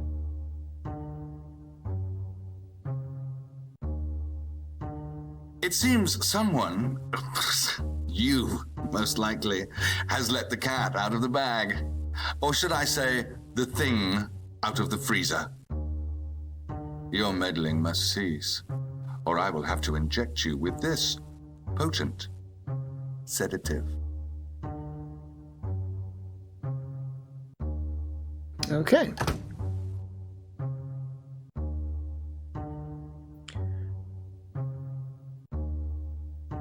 Okay, so that is the game letting us know that that frozen door we encountered earlier is no longer frozen. We can't actually... No, we can't get through the door.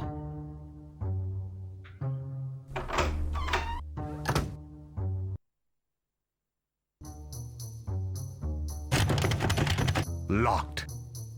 Okay, that door is locked. Let's head all the way down here.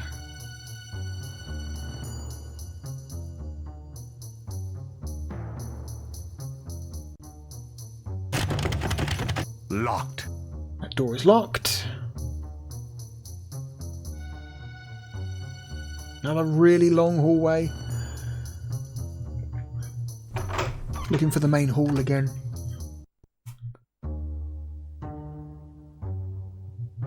Okay, this is the main hall.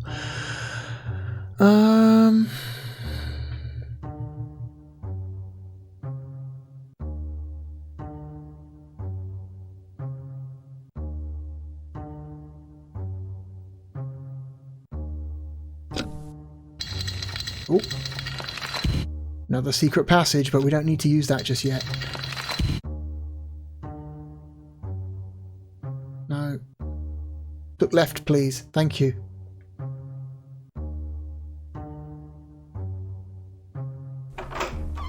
Let's have a walk around outside.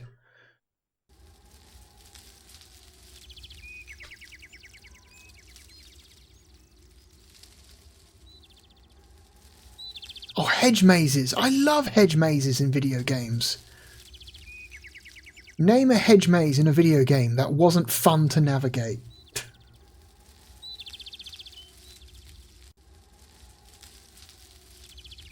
If I really am alive, and this isn't the afterlife, then maybe I could clear my name.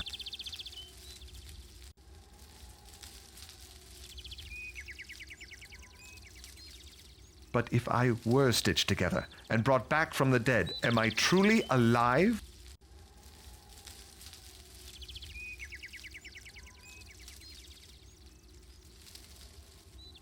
Kind of walk around.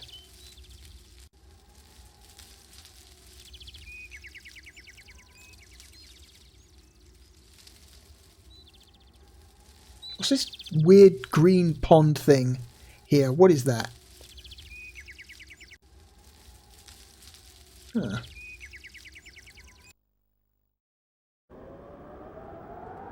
Nope, don't want to climb this. Don't want to climb this. Come back here later.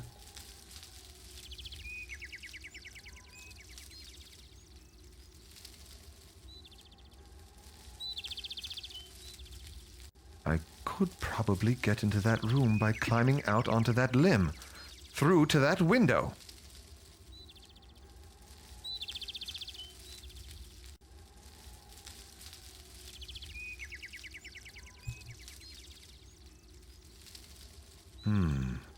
Maybe if I had some way to secure the rope to the tree.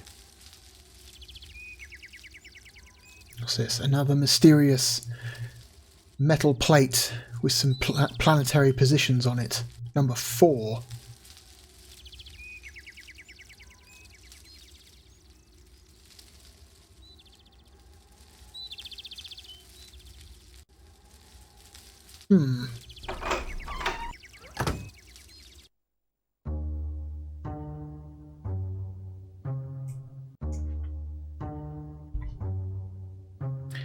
Okay, we want to go back upstairs now, so we've got to find the tapestry. That's the one. This is the passage we came out of.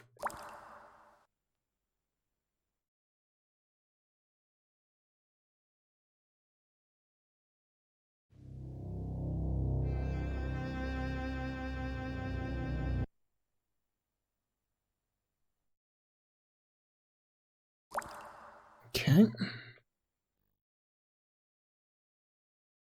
Climb back out. This appears to be the only way to get to the lab, which is weird. You'd think Dr. Frankenstein would have, like, a quicker, safer way to get to his lab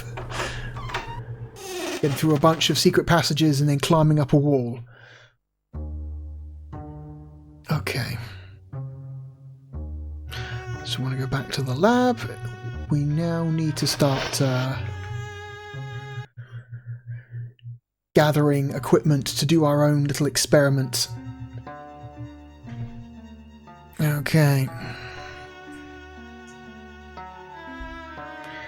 So he's still sitting there.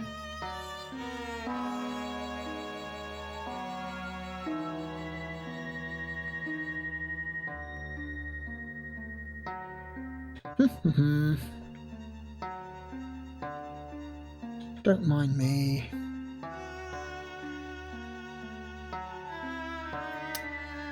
So you'll see he'll occasionally turn around to look at us. So what we need to do, we need to time it so that we grab these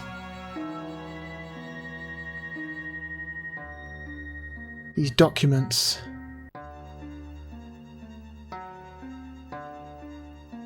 These research notes of his, and we put them in our bag while he's not looking. It's one.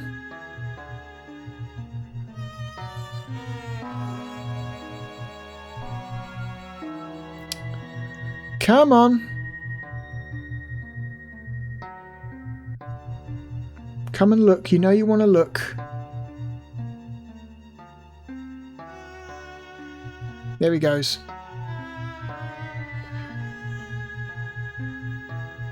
That's the fish one. Oh God. Is that a mass of rats all sewed together? Oh Jesus Christ. Awful. I do hope you find my research interesting. After all, you were also a scientist, no? You see, I'm sure you'll be interested to know that the foundation of my work in regeneration is the lifestone crystal. Its properties I am only beginning to understand. It is warm to the touch. What other substance do you know that feels alive? Okay.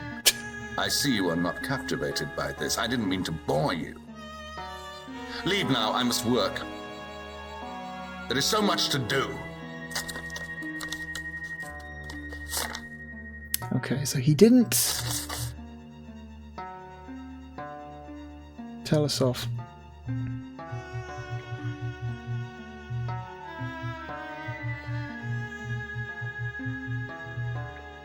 Okay, got the second one.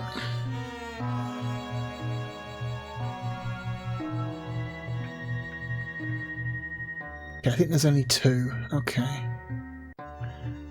Thought there was a third page, but no, apparently not. So what we're going to do, we're going to grab this crystal while he's not looking, but we're not going to put it in our bag. We're going to instead very quickly turn to the right and then do something else with it. So I'll wait for him to look. Grabbed it, turn right. Put the crystal down. So we're going to grab this cloth, put the cloth down, and we're going to grab this string. And we're going to connect a bunch of string to this cloth, and we're going to build a little parachute for the crystal. Like a parachute. Yes. Then we're going to throw it out the window. It's caught an updraft. It's going to go over the wall. Just like that. Simple.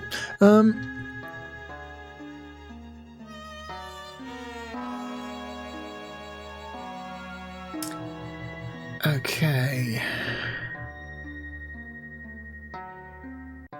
Gonna mess with these.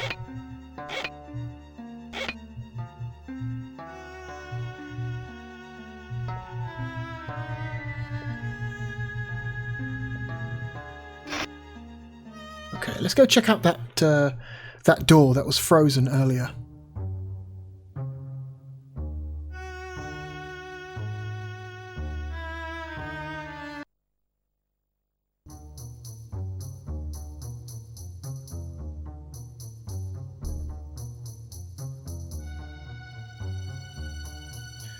But not before we grab some stuff from this table. Let's grab this cable. Put that in the bag. Grab this battery. It's a battery of... I don't know what that is. The battery of something. Probably lifestone crystal? Put that in the bag.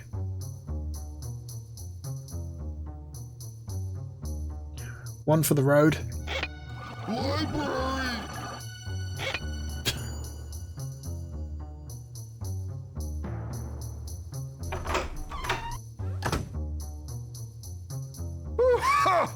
Oh, the stench of nitric acid, so thick it burns my nostrils.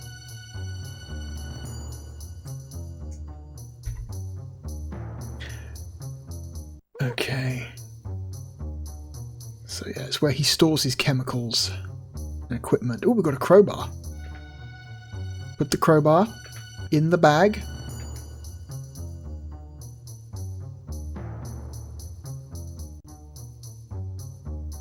Should be some other stuff in this room.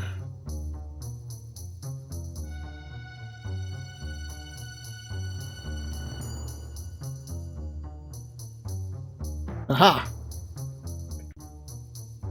Potassium nitrate, glycerin, and sulfuric acid? A chemical explosion waiting to occur. I just want you to know that I think the main voice actor of this game is knocking it out the park. I think he's doing incredible. He's doing exactly what this game deserves and needs.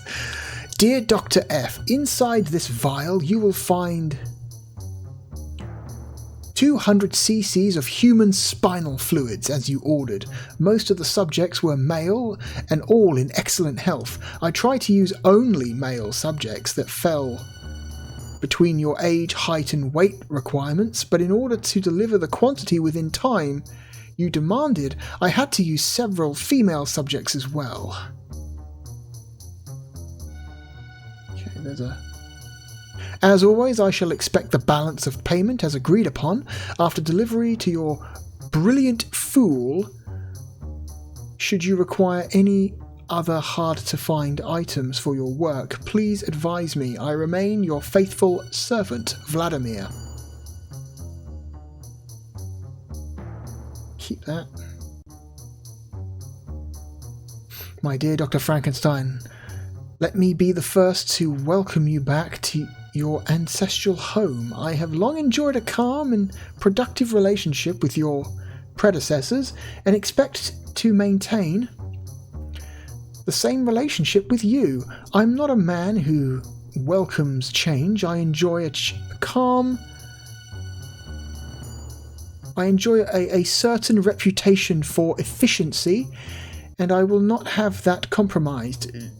Do I make myself clear? May I suggest that you carry on the fruitful relationship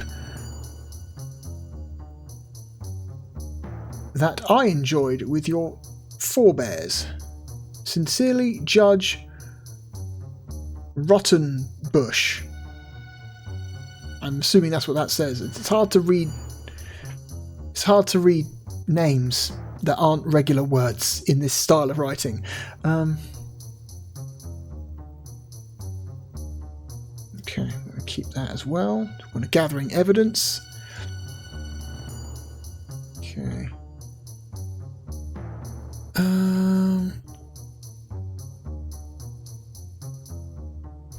Okay, I think we've got everything.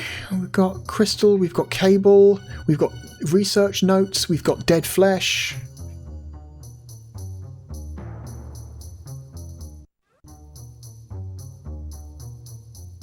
Okay. No, we actually do... No, that crystal we threw out the window. We need the crystal we threw out the window. Okay, so we actually need to go get that. So that is... That will be outside. It's down by the tree we saw when we were outside, if I remember correctly.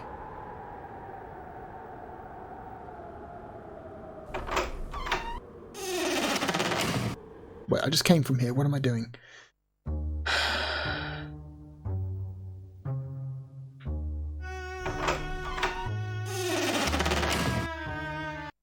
Okay. Let's try again.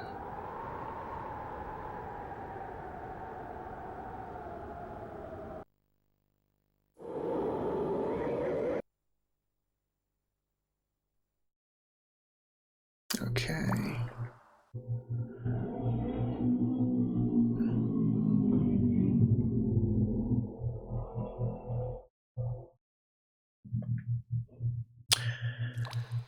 Okay. Everyone's out tonight. Okay, I want to go back down to the main hall.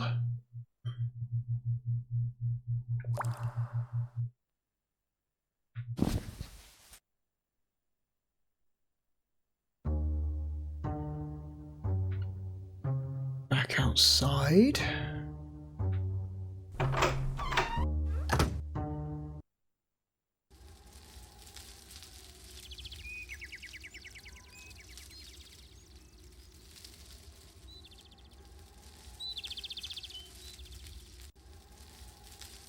No, don't look at the tree.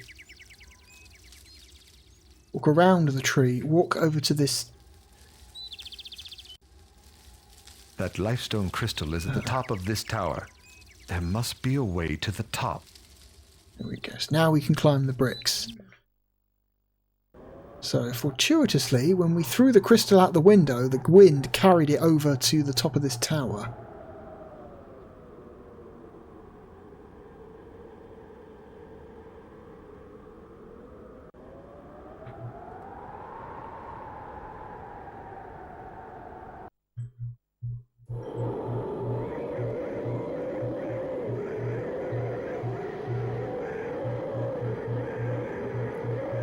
Just got to click on the bricks until we get there.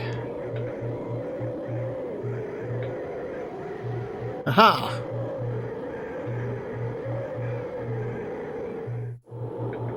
Put that in our bag. Now we have everything we need for the experiment. What do I get? Okay.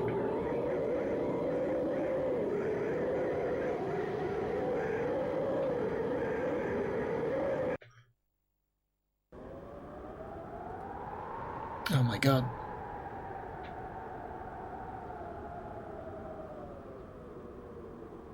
This didn't need to be this long.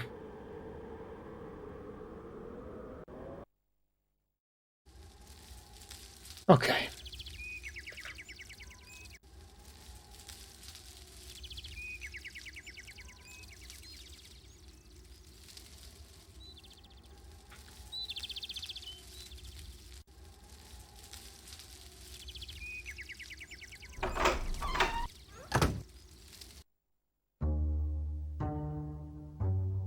Okay. So now we need to go back.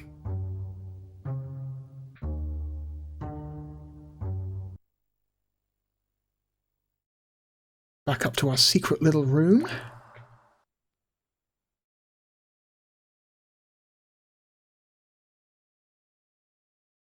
And I think that's the end of Act 1, I believe. I think the game has 4 acts. This game's not long. Safe from the prying eyes of that sick doctor. This game is only about 3 hours long, if you know what you're doing, so it's not very long at all. With this crystal, I can create life. Okay, so we connect the cables to the crystal. So I'm guessing that's just a regular battery then, that's not anything special. So running electrical energy through this crystal agitates flesh and brings it to life. The crystal is glowing. Excellent.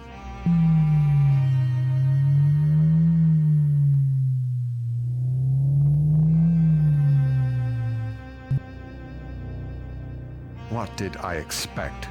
Did I truly believe that a piece of food would spontaneously resurrect? I am a complete fool. It doesn't matter if I'm alive or if I'm dead. Nothing matters. I just want peace. So tired. I'm so hungry. It's over. I will not go on with this heinous nightmare. This turkey leg shall be my last, the meal of a condemned man. Me.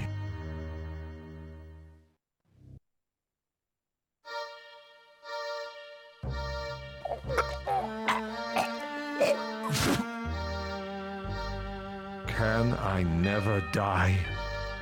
Haven't I suffered enough? I truly am in hell.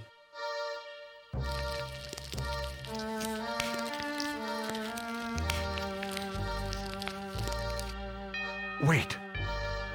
My food.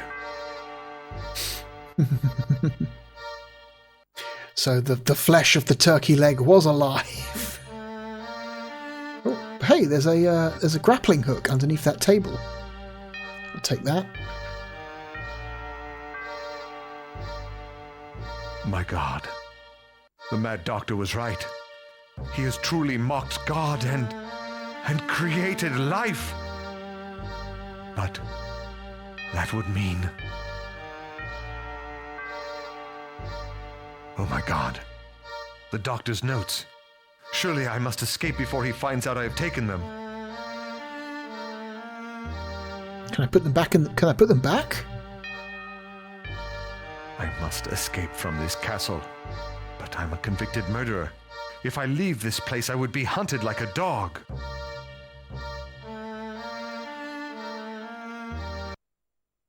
Okay. I think we've played enough. You get the idea. You get the idea. You know what this game is.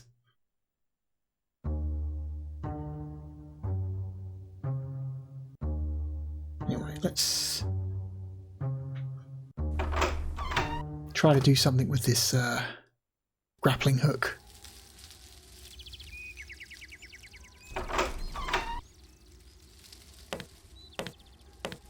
Now, Philip, I admire your curious nature and applaud your industriousness, but you have meddled in affairs that do not concern you.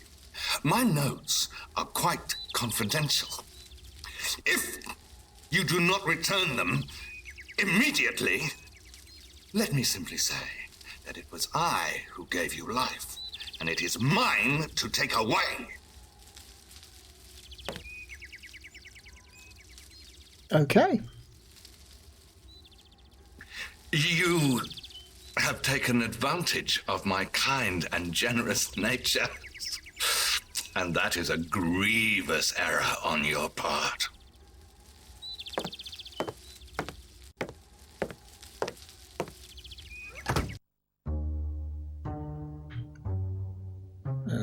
Okay, let's try going outside again, shall we?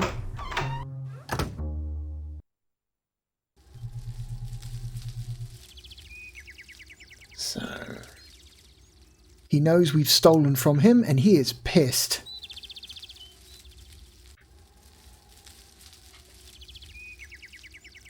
Okay.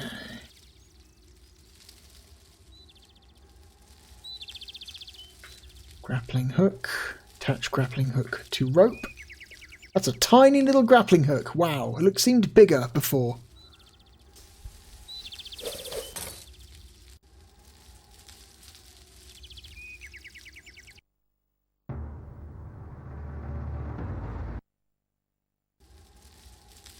No, I want to look.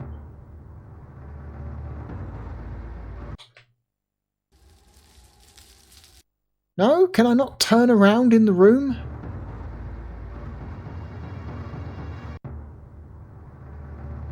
Okay.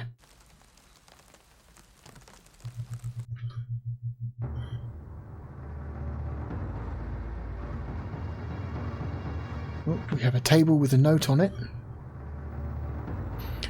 My dear Frankenstein, it has come to my attention you might not be happy with the situation regarding Philip. I remind you that this is of no concern to you. And, okay. And we are... This handwriting. We are not both...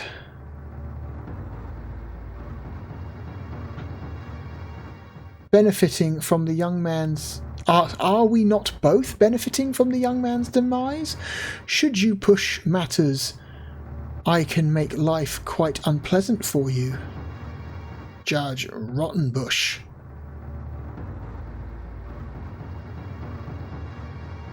Okay, so he's falling out with the judge.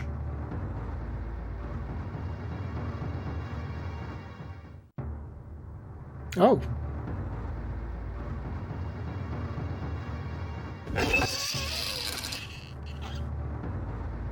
Good God. That axe could have taken my head off. Interesting.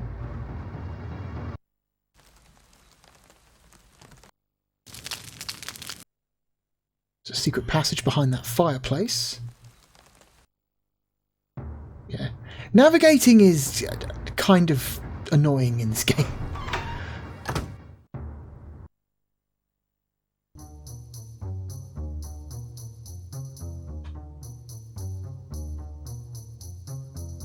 Wait. Where am I going?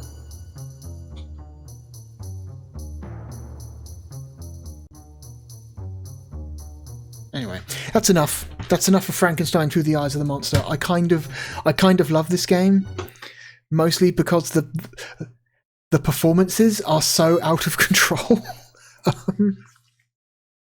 Mainly Tim Curry and the guy who voices the monster are incredible. They're really going for it in a way that I think really makes makes the game a lot more enjoyable than if, you know, if the actors had given a much more,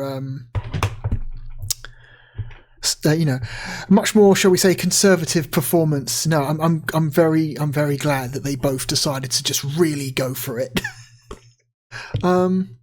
Anyway, so where are we going to put Frankenstein through the eyes of the monster? I really like this game, but it's got, I don't know, there are things about it that are not ideal. Like I said, sometimes navigating the environment, it can be tricky, and I'm not just talking about the layout of the castle, but the actual, like the hot points you move between in a room can sometimes not make sense, you know, like, I want to walk over to this side of the room. Okay, now I want to turn left. That's weird. Turning left has made me step backwards. Or turning left has made me turn 180 degrees. So now I'm facing back the way I came. And sometimes it's hard to tell, you know, or sometimes looking the opposite direction from the other side of the room, it's not obvious it's the same room. It's very easy to lose track of where you are in both the castle itself and in many of the individual rooms. It's just they could have done a much better job of, you know, to help the player keep track of where the fuck they're meant to do, of how they, you know, what is a place you can go to, what is a place you can't go to. You know, and also trying to make some of those POV camera views a little bit more helpful to the player. Not quite sure how to put it into words, but hopefully you know what I mean.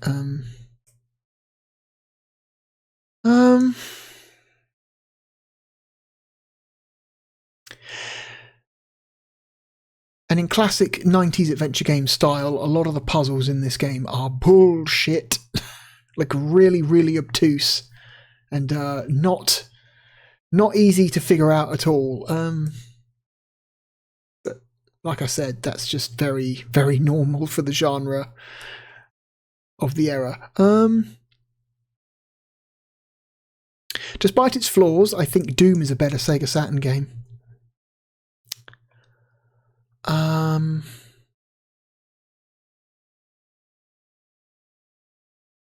Ultimate Mortal Kombat 3 is a better Sega Saturn game. Sky Target is more fun. Earthworm Jim 2 is better. Wing Arms is better.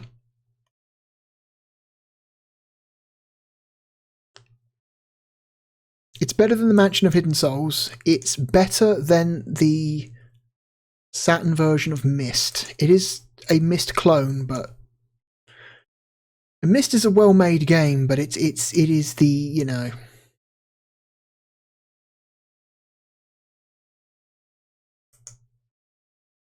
Frankenstein Through the Eyes of the Monster is such a much more like imaginative game in terms of its setting and its story.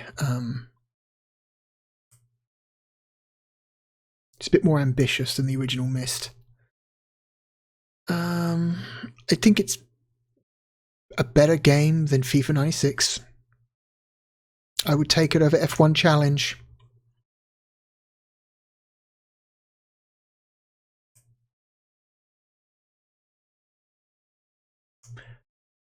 Despite having not great performance, I think Pandemonium is better.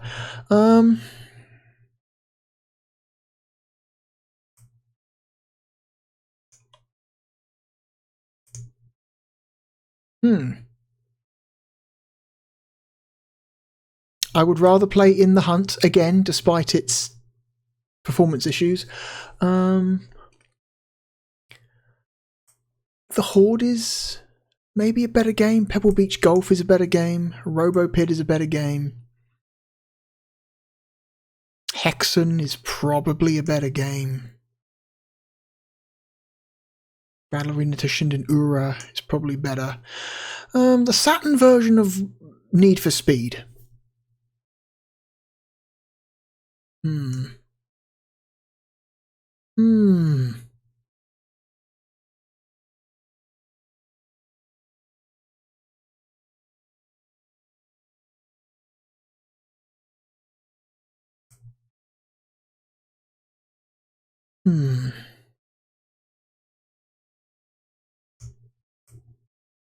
It's not as good. Gekkamugen Tan Toriko. Another first-person adventure game with incredible performances. One is much more FMV heavy than the other.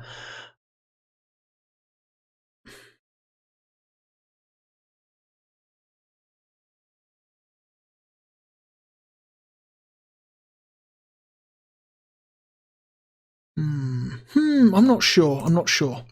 I would take Frankenstein Through the Eyes of the Monster over the Saturn version of FIFA 97. I would take it over Actua Golf. I would take it over NHL All-Star Hockey.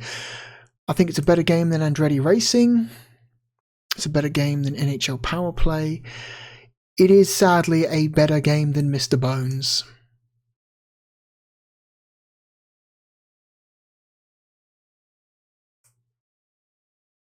It's here somewhere.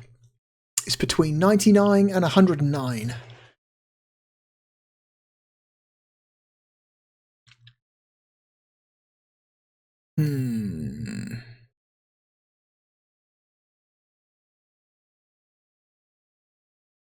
I would take it over Destruction Derby. I would take it over NHL 97.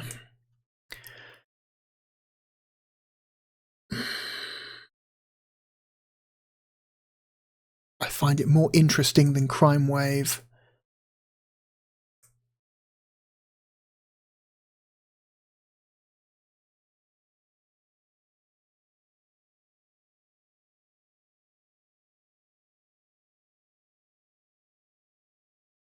I would rather play Gekkamugen Tan Toriko. Okay.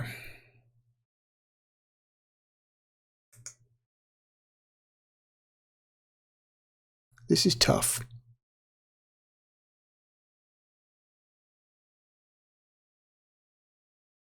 I would personally take it over Baku Baku Animal and World Series Baseball 2.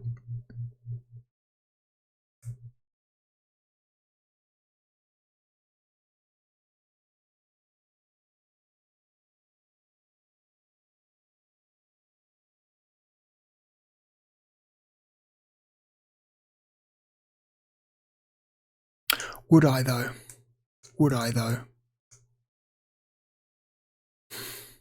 This is difficult because these games are nothing like each other, and so comparing them is tricky.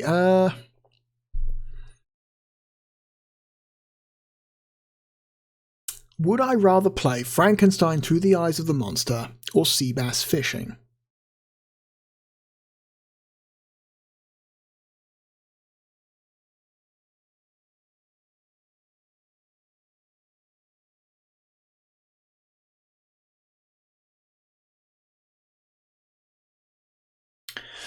I don't know. Would I rather play Speedway? Hang on, GP. These are all pretty like action-heavy games. Even Sea Bass Fishing, with its on-hook moments, are pretty intense. No,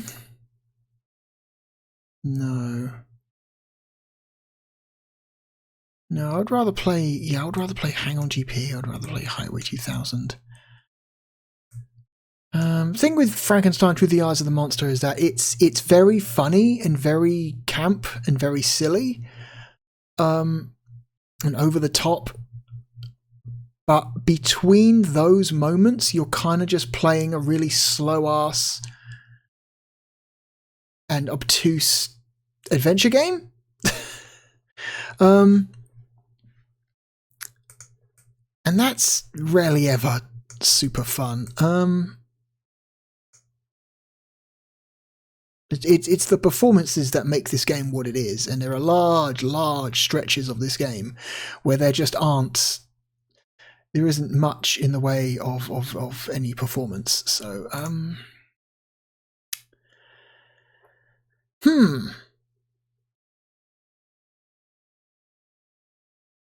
it's not as good as World Series Baseball 2, but I would take it over Baku Baku Animal. So it is our new 106. Congratulations to Frankenstein Through the Eyes of the Monster.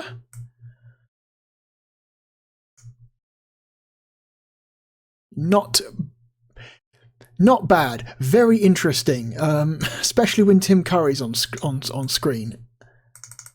Okay. Okay, and so now we are down to our final game. The last game that we're going to play today is a sports game. It is an alternative sports game. It is a game featuring a sport we have yet seen on the platform. And it is the only example of this sport on the platform. And it goes by... Hang on, I need to get the cover art ready. Whoops. And it goes by the name of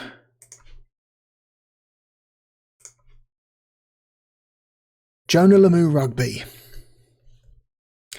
Jonah Lomu was a professional rugby player from the 1990s.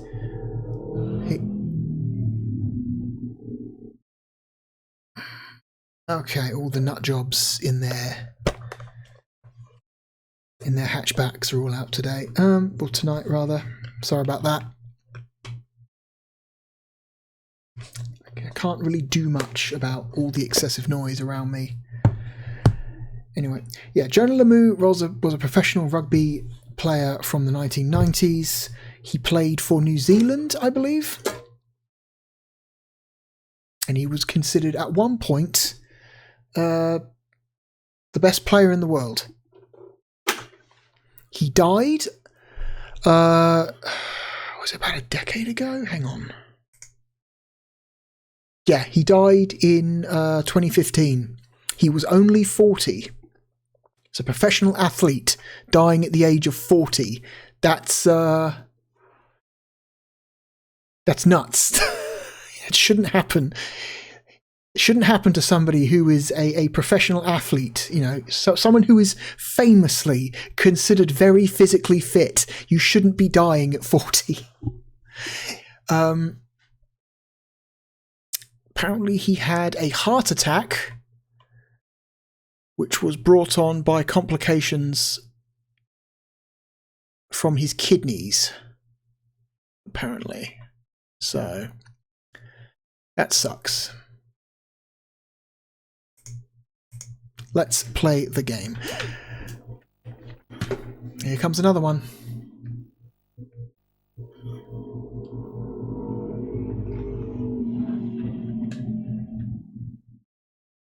God damn it.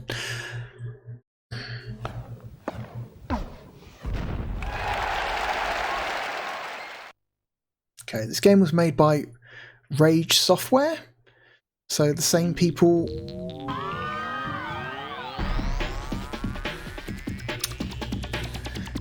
behind Doom, the Saturn version of Doom, and the Saturn version of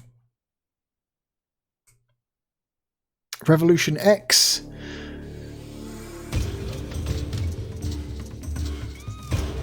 But you know, let's give him a chance.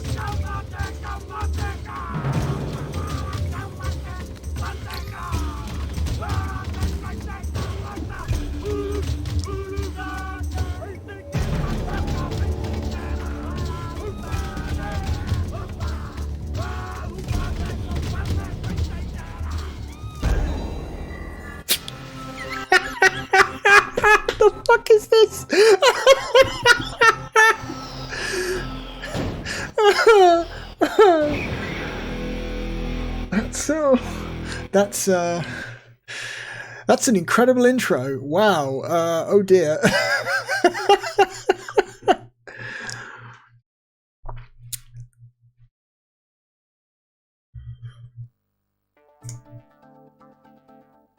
So it was, yeah, developed by Rage, published by Codemasters.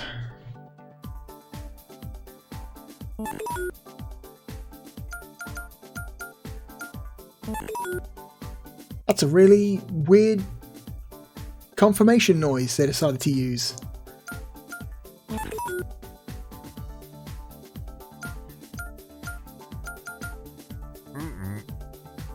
What? What was that noise?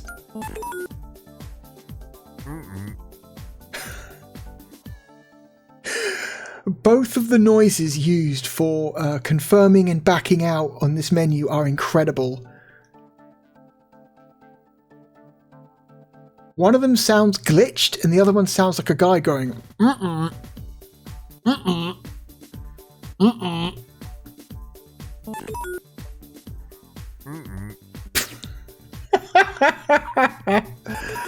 Oh my god. Okay, Friendly Tournament World Cup, Territories Cup Classic Match.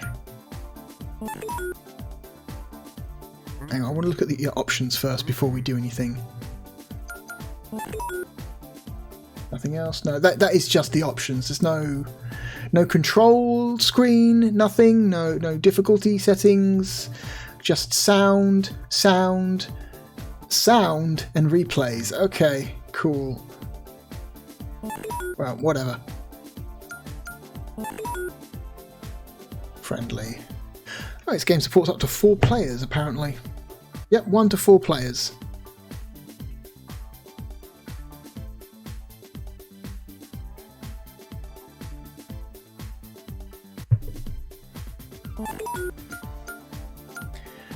Zimbabwe, Samoa, Wales, America, Tonga, Thailand, Sri Lanka, Spain. America has a professional rugby team? What? Okay. Zimbabwe, Argentina, Australia, Canada, Taipei, England, Fiji, France, Germany. May as well go with New Zealand. I mean, that's Jonah Lomu's team. Okay. Okay. Select CPU player. Who are we going to play against? Let's...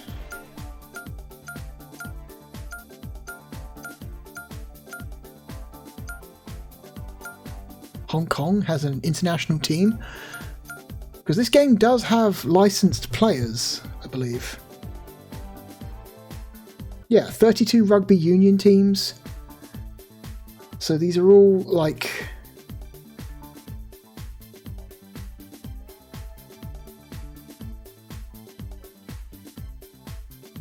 Yeah, these are all fully licensed teams, so... Weird. Ivory Coast, Malaysia. Let's go up against Japan. Why not?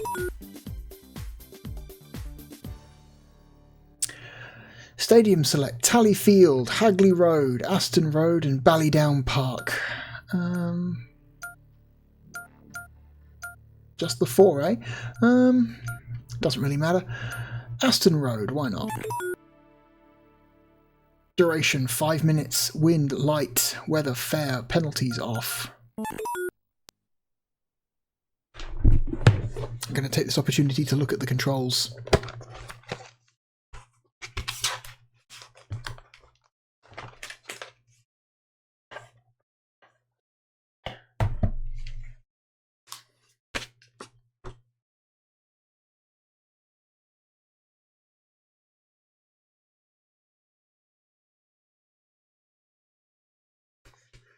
Okay.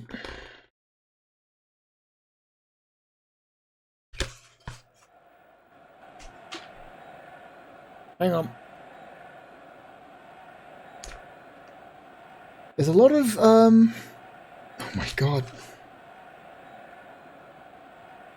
Just a regular control page would be great, but no, it's just gonna... No, it's like 6 pages of teaching you the rules of rugby, and then occasionally they'll say, to do this, press B, or whatever. It's... Oh, Jesus Christ. In-game instructions, audio-visual aids. Kick off with a place kick to begin the game. Use the directions to move the kicker around the ball. An arrow will extend from the ball to indicate the direction in which the kicker is going to kick the ball. The length of this arrow indicates the relative power which the kicker will give the ball. Use the B button to actually kick the ball. Running around. Using the direction buttons will move the highlighted player around the pitch in the direction that you are pressing. Passing the ball. Once you've begun playing, you should use left or right shoulder buttons to pass the ball left or right to the nearest player. Yeah, that's the thing about rugby. You can only pass the ball to somebody who is behind you. That is true. That is a rule. You have to pass it to somebody behind you. I used to play rugby a little bit when I was in school. I was not especially good at it, but I was large, and that's all that mattered at the time. It was very hard for anyone else to grab me and pull me down because I was bigger than them.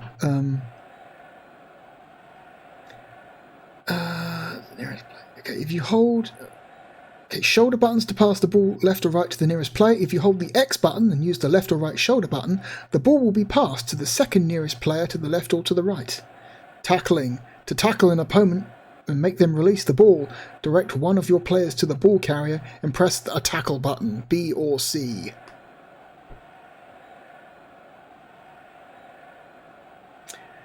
Okay.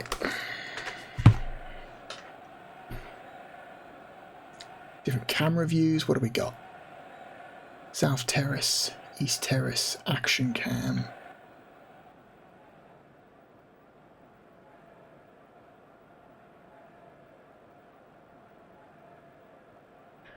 South Terrace for now.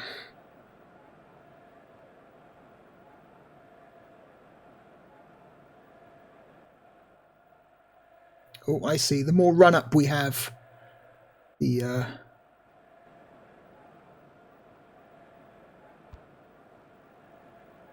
Oh, good frame rate.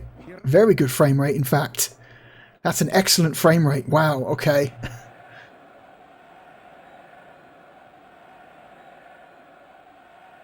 Oh, scrum. Pushing hard now. We've done quite well round the mill so far. It's very untidy. Perfect weather for a perfect game. Join. At the bottom of that. Well, that's silly play. They don't build them like that anymore. You won't like that. He's one of a kind. It's important to get quick possession here. They need to get more men behind the ball. Oh my god, this is clusterfuck. Oh. With the dummy. Grab him. Not holding the ball. That shows a difference in power. I can't see the ball in there. Digs like a demented mole there. Trying to work it out. Once again, they've pinched it. First time. But it's been stolen. That's a good chance wasted. Deep into the 22. Can you get to him? Matsuda. Masuho. He did well. Yep. Gonna get a try. Yoshida. Motoki. Natu. They always looked like scoring there. Very much so, and it was always going to happen. Okay, and he got the follow-up. Increase the volume a little bit. This game seems a little bit quiet.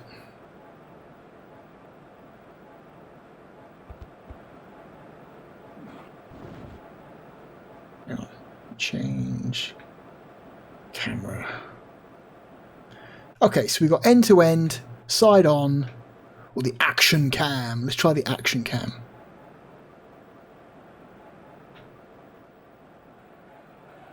And getting it.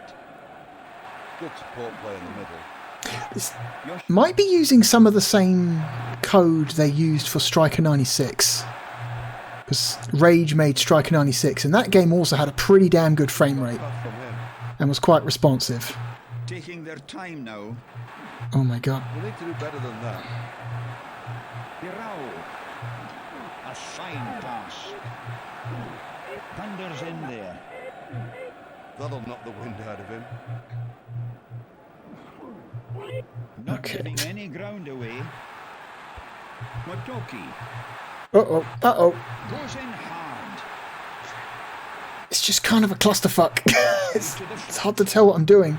Also, I don't like how the game will just randomly take control of, like, will change what person you're controlling. It's panic stations here. They can't afford to. Like, you're busy trying to run, and then... With a monster of a pass. Tremendously quick. And then the game will just be like, no, you're controlling this guy now. Of a pass. Birao. Winning quick possession. 40 minutes of action in front of us. Jesus Christ.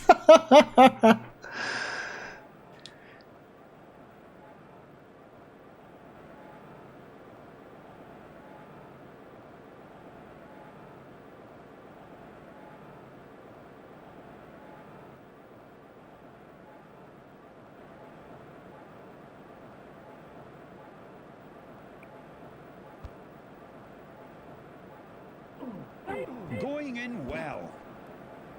Yoshida. Mercy me, that could have put him in Ward 4. I hope not, Bill. That's a maternity ward. Matsuda. That was a lovely handoff. Really getting his body behind it. Oh, God. Masuho.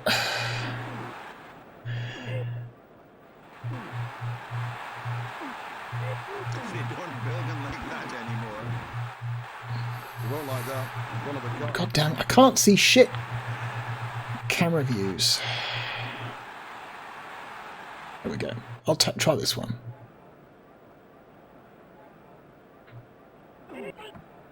I wouldn't like to be at the bottom of that. Oh, that's silly play. With the tackle. He catches it down right underneath the posts. And it's done it again. Everything seems to be going their way at the moment.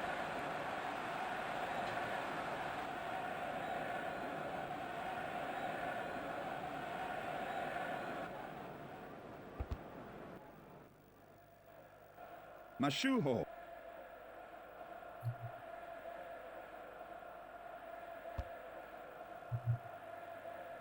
Kick angled into space. Nicely positioned.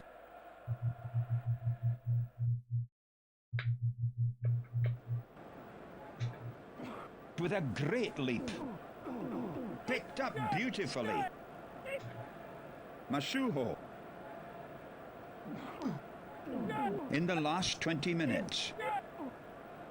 And again they've stolen it. Bunce. Digs like a demented mole there.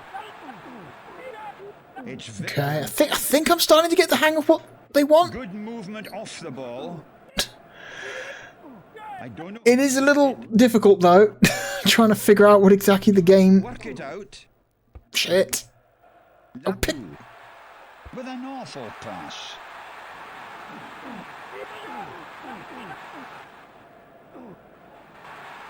With the dummy. Birao drives in wide. Good defensive work there. Motoki. He did well. Oh my god. It's important to get quick possession here. Shit. Somebody grab it, please. Fucking hell. That annoys me. The fact that it's always pissed me off in old sports games how your teammates don't actually help you. Like, if you're not controlling, like, if the ball is out and free and it's surrounded by like half a dozen of your own teammates, none of them will go for it. They'll just kind of run past for it and wait for you to manually run up to it and pick it up. I find that really annoying. Also, what the game does sometimes, the game is very, very, very, like, aggressive about just, like, automatically changing what player you're controlling. And you're in the middle of running to something, and then, like, you might even be running towards the ball, and then the game's just like, no, we've decided you're not controlling that player anymore. We're going to put you in control of a different player. It's like, fuck you, game. So many old sports games do that, and it pisses me off. Make the AI teammates more helpful. Never automatically change control of what player you're controlling unless you're moving control to a player that already has the ball. Because just automatically moving me to another player who also doesn't have the ball doesn't actually help me. Once again, they've pinched it. And that's not for the first time. Have to give credit to the forwards. Goes in hard. Fuck's sake. Trying to get any distance with the ball is, like, extremely hard. The ball. That shows the difference in power. Because you pick the thing up and you just automatically get grabbed and bodied by like 5 guys. Support to his left. He had no chance of catching that. Yeah, that was an extremely bad pass. Okay, full time, 14-0. Okay. He won't play a harder game than that all year. If you're not familiar with rugby, this is a very confusing game to watch. It's not like American football where if somebody gets brought down, the whole game stops for 5 minutes. No. In rugby, if somebody who has the ball gets grabbed and brought down to the ground, it just becomes a giant scrum, like literally a scrum, that's what it's called, of players all jumping on top of each other trying to get the ball out. Play doesn't stop. The only time play stops is if the ball goes off the side, somebody scores, or if somebody commits a foul. That's it. It's the only time play stops in rugby. But trying to make it, like, trying to take those rules and those specific rules and apply them to a video game seems tricky to me. I feel like making a good rugby video game seems like something that would be difficult. But I'm very impressed by the performance and the graphics are fine. They're good enough for the job. Players aren't particularly detailed, but the camera never really gets close enough to the player models for it to matter all that much. I'm just kind of glad that Rage decided to prioritize performance over graphics, really, because you get a nice smooth frame rate, which is something you don't see enough on the Saturn, especially for 3D games.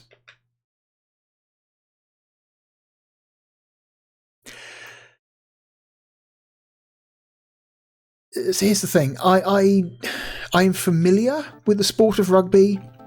I used to play rugby, but I also don't care about rugby. It's one of those things I only cared about at the time because I had to care about it, and in the moment I no longer needed to play rugby at school, I then proceeded to completely lose all interest in the sport because I never actually gave a shit. And so I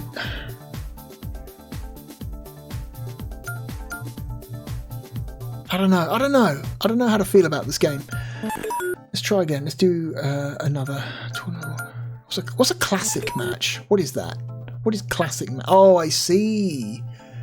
1995 World Cup final. The score is 9-all at the start of the extra time. It is up to you to prevent South Africa from winning their debut World Cup. Last match of the pool C. Okay, these are literally just a bunch of 1995 World Cup quarter-final between England and Australia. England are 22 points to 19 down with only 6 minutes left. 2 goals or a try will take them to the semi-finals. Okay, let's play one of these classic matches.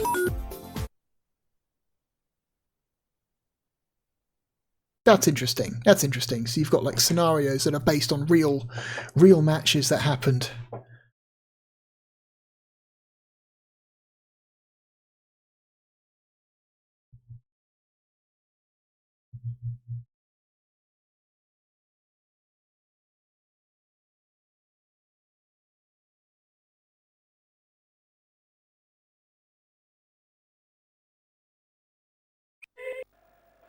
Oh, Jesus.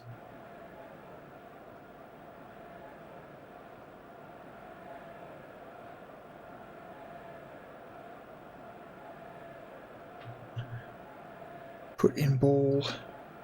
There's a bit of Yahoo in that front row. Well, he didn't get much distance with that.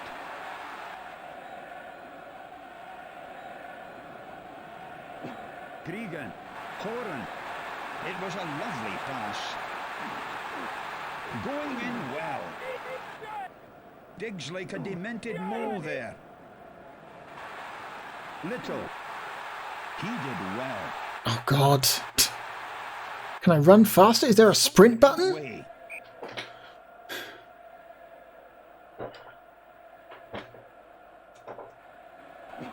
With a great leap.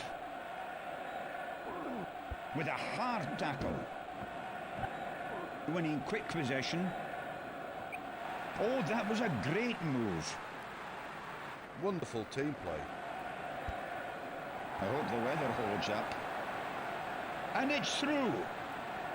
Yes, an easy kick. Smith.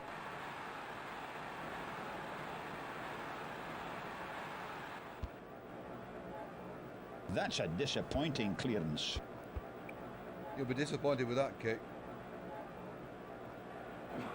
Cregan, Smith. He found his touch. And that's safe. He did the important thing. Got the ball into touch. It's important to get quick possession here. They need to get more men behind the ball.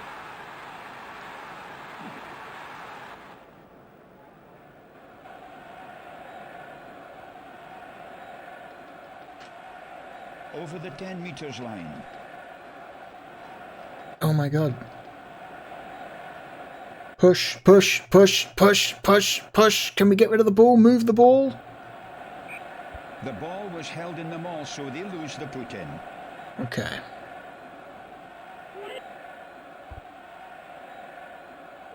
Campese. They don't build them like that anymore. They won't like that. He's one of a kind. Okay. To make it 2 out of 2.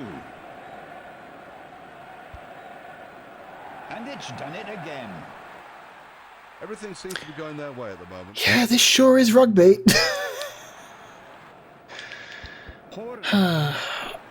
Little. That was a lovely handoff. Really getting his body behind it. Hang on. The dummy. Another car.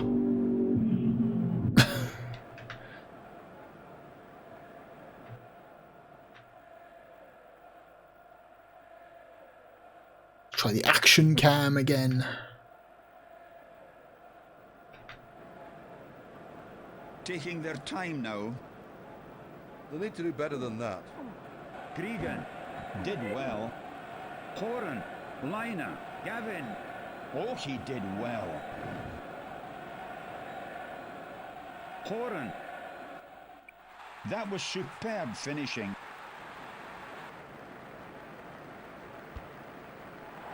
The Dutch judges' flags are raised once again.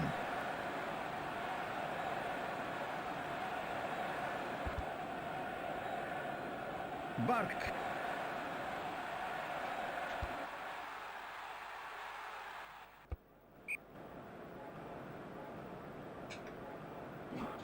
Cregan.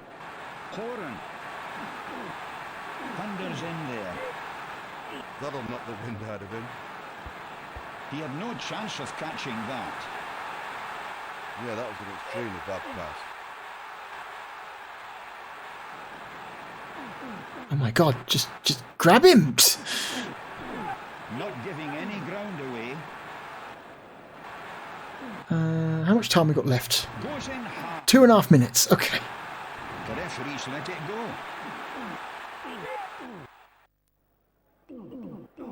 Picked up beautifully. Hang on. More camera views. Let's go back to South Terrace view. Give me a better angle here.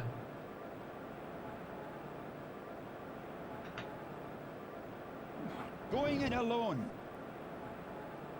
That's great driving play.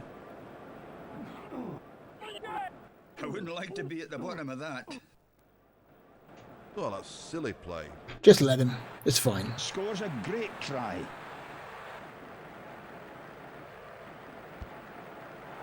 And that's a real killer blow. And that's why there's a difference in the scores. Super goal kicking. Yeah, I don't.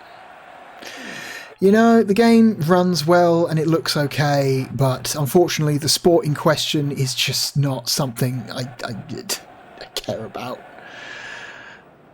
Throw it in already, I don't care. And there's just, I don't know, there's aspects to this gameplay that completely escape me.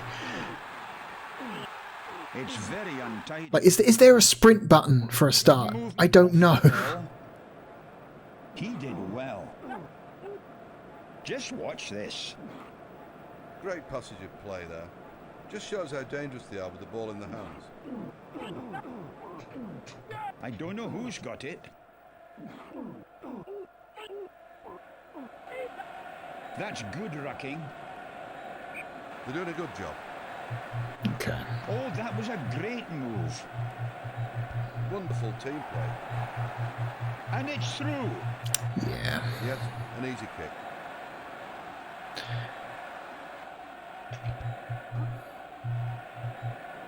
Bark. Don't know why he just stands there. That's weird. They always just kind of stand there for a few seconds before kicking it off the field. Cregan puts pressure on. Nicely positioned. And that's a huge jump again. Playing a good passing game. Really putting the pressure on now. They don't build them like that anymore. They won't like that. It's one of a kind. Have to give credit to the forwards. Lina. Okay. Bark. Support to his right. Lina. With the tackle. Can he get to him? Yeah, maybe. To me, that could have put him in Ward 4. Not really saying much right now because I don't know what I would say about this. That gives them a yeah. Hard for them to come back now. You know what this game needs? A tutorial mode. that one. Something that teaches you how to actually play it effectively, because merely knowing the buttons is not enough. There are clearly techniques and strategies here that completely escape me. Not a clue. No. Yeah, that's Jonah Lomu Rugby. It's for me, it is mostly impenetrable, but it runs well. It does run well.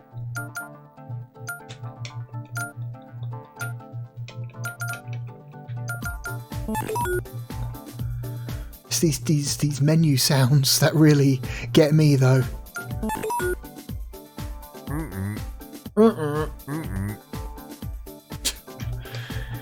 Weird.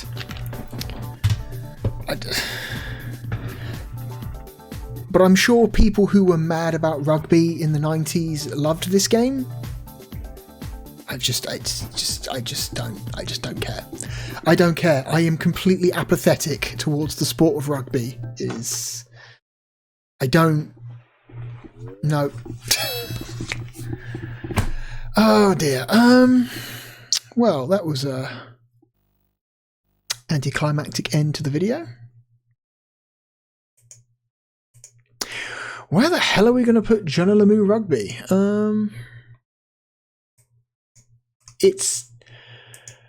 I don't think. Then again, how would I know? How would I know? I don't think it's a bad game, but then again, how would I know? I think it's just a case of me not caring about the sport at all, and then by extension, not knowing how to play the game. Both. I mean, you know, both the video game and the sport that it is depicting.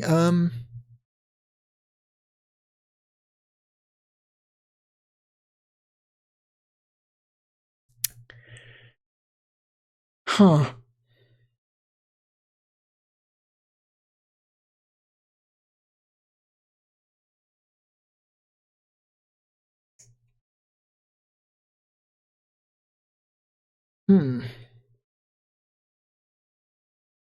You know, Striker 96 was a decent soccer game. Rage did a really good job with Striker 96, and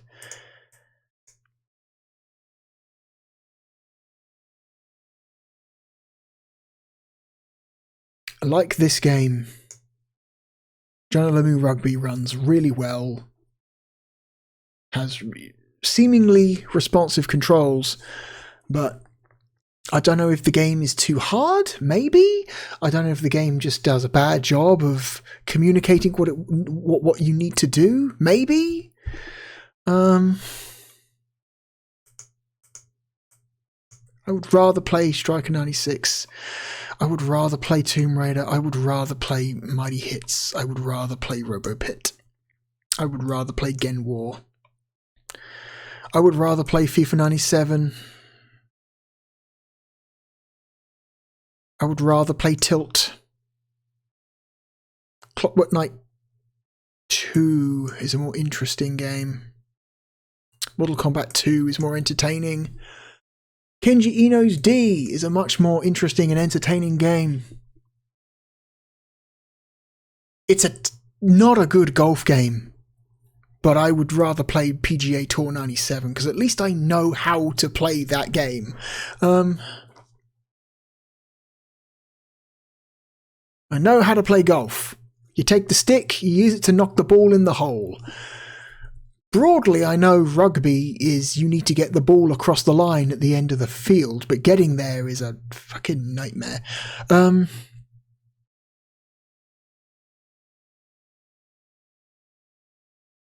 would rather play Whiz.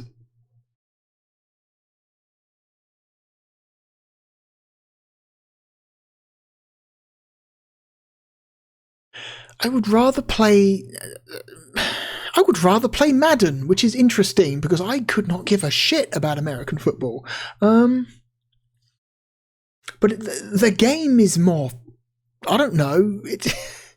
I feel like the game does like a much better job of communicating to the player what it needs you to do, what it wants you to do, what you have to do.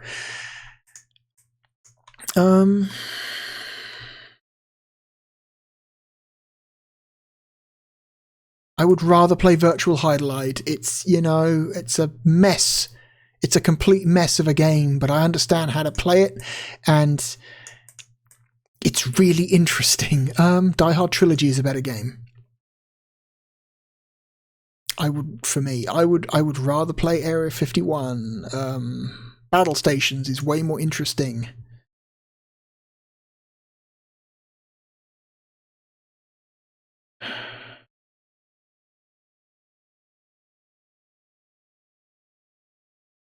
It's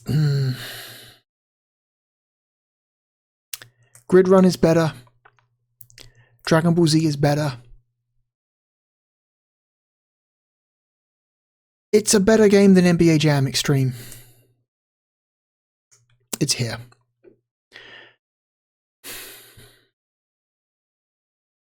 It's a shame, because I feel like if I was the sort of person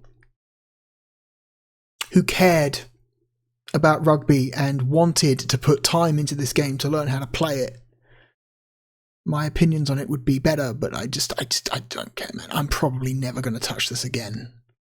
There is a significant possibility this is the last time I interact with this software.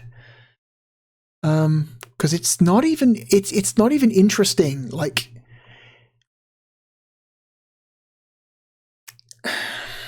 it seems like a competently made game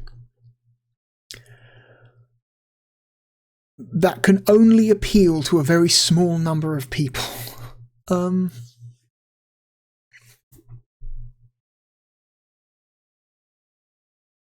And if you are not obsessed with the sport that it is depicting, then there is nothing for you here.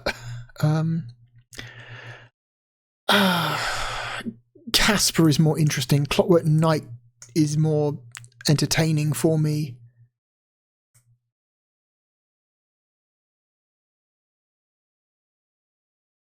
It's better than NBA Jam Extreme.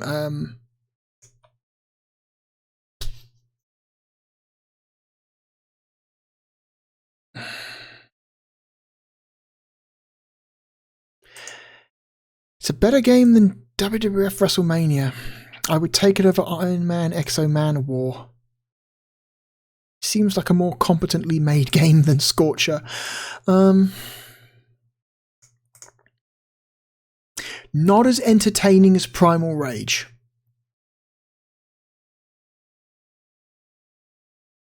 Primal Rage is a terrible, terrible fighting game. But it has novelty factor, whereas Jonah Lomu Rugby doesn't even really have novelty factor outside of the menus. And then maybe that intro video with the dude sticking his tongue out.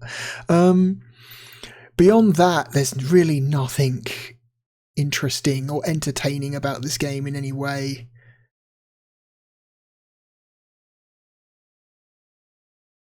Unlike Primal Rage, which is... You know, it plays like shit, but it is novel as hell. So I'm going to put it here. It goes between Scorcher and Primal Rage.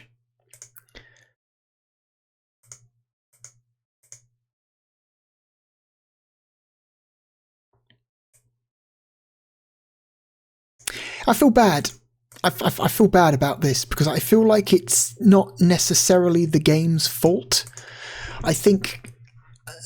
I'm thinking of the sport of rugby. I just feel like there's not...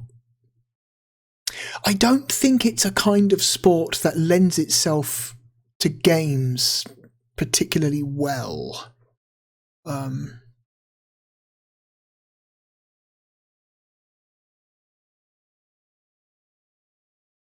Unless you were to intentionally and artificially make the game... like a non-realistic take of the sport, you would make it, you know, intentionally maybe a little bit slower, a little bit easier. Because what you saw is pretty much realistic. If you ever did manage to grab the ball out of a you know, a mass of players, you would just be immediately jumped on by 5 guys and you would end up at the bottom of the next pile. Pretty much like how you saw it happening there in the game. If they could come up with some kind of like artificially simplified implementation of the game that would be a little bit friendlier to players who aren't like into realistic depictions of sports. Maybe that would be more fun. Yeah, I just don't think rugby in a realistic form lends itself well to games. I don't think there have not been many rugby games for a reason. Yeah. 184, Jonah Lomu Rugby. Congratulations. And anyway, with that, we have ranked our 200th game.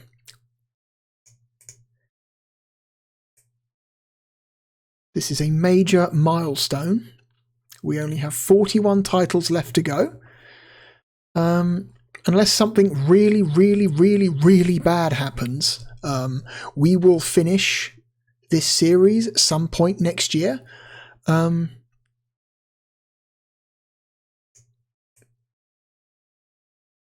We're making progress, good progress with the list.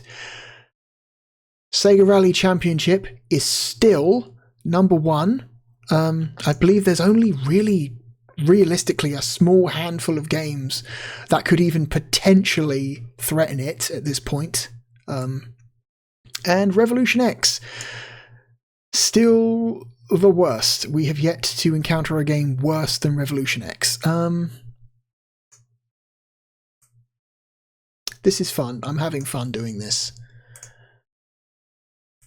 And I hope that you are at least having some kind of fun watching me go through this process of ranking all of the European Sega Saturn games.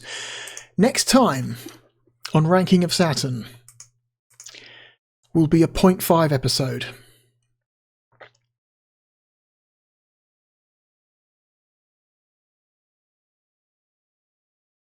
Next time is a special one.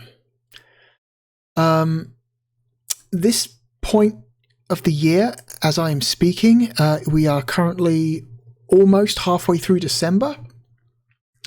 Over the next 2 weeks, I'm going to be very busy. There's going to be a lot to do. And I don't know if I'll be able to get another Ranking of Saturn video out before the end of the year. I'm hoping to get at least one out. Just at least one before the end of the year. So hopefully I'll be able to. But yeah, if I do get it out before the end of the year, the next time you will see me, we will be playing a survival horror game. Some might say the survival horror game of the 1990s.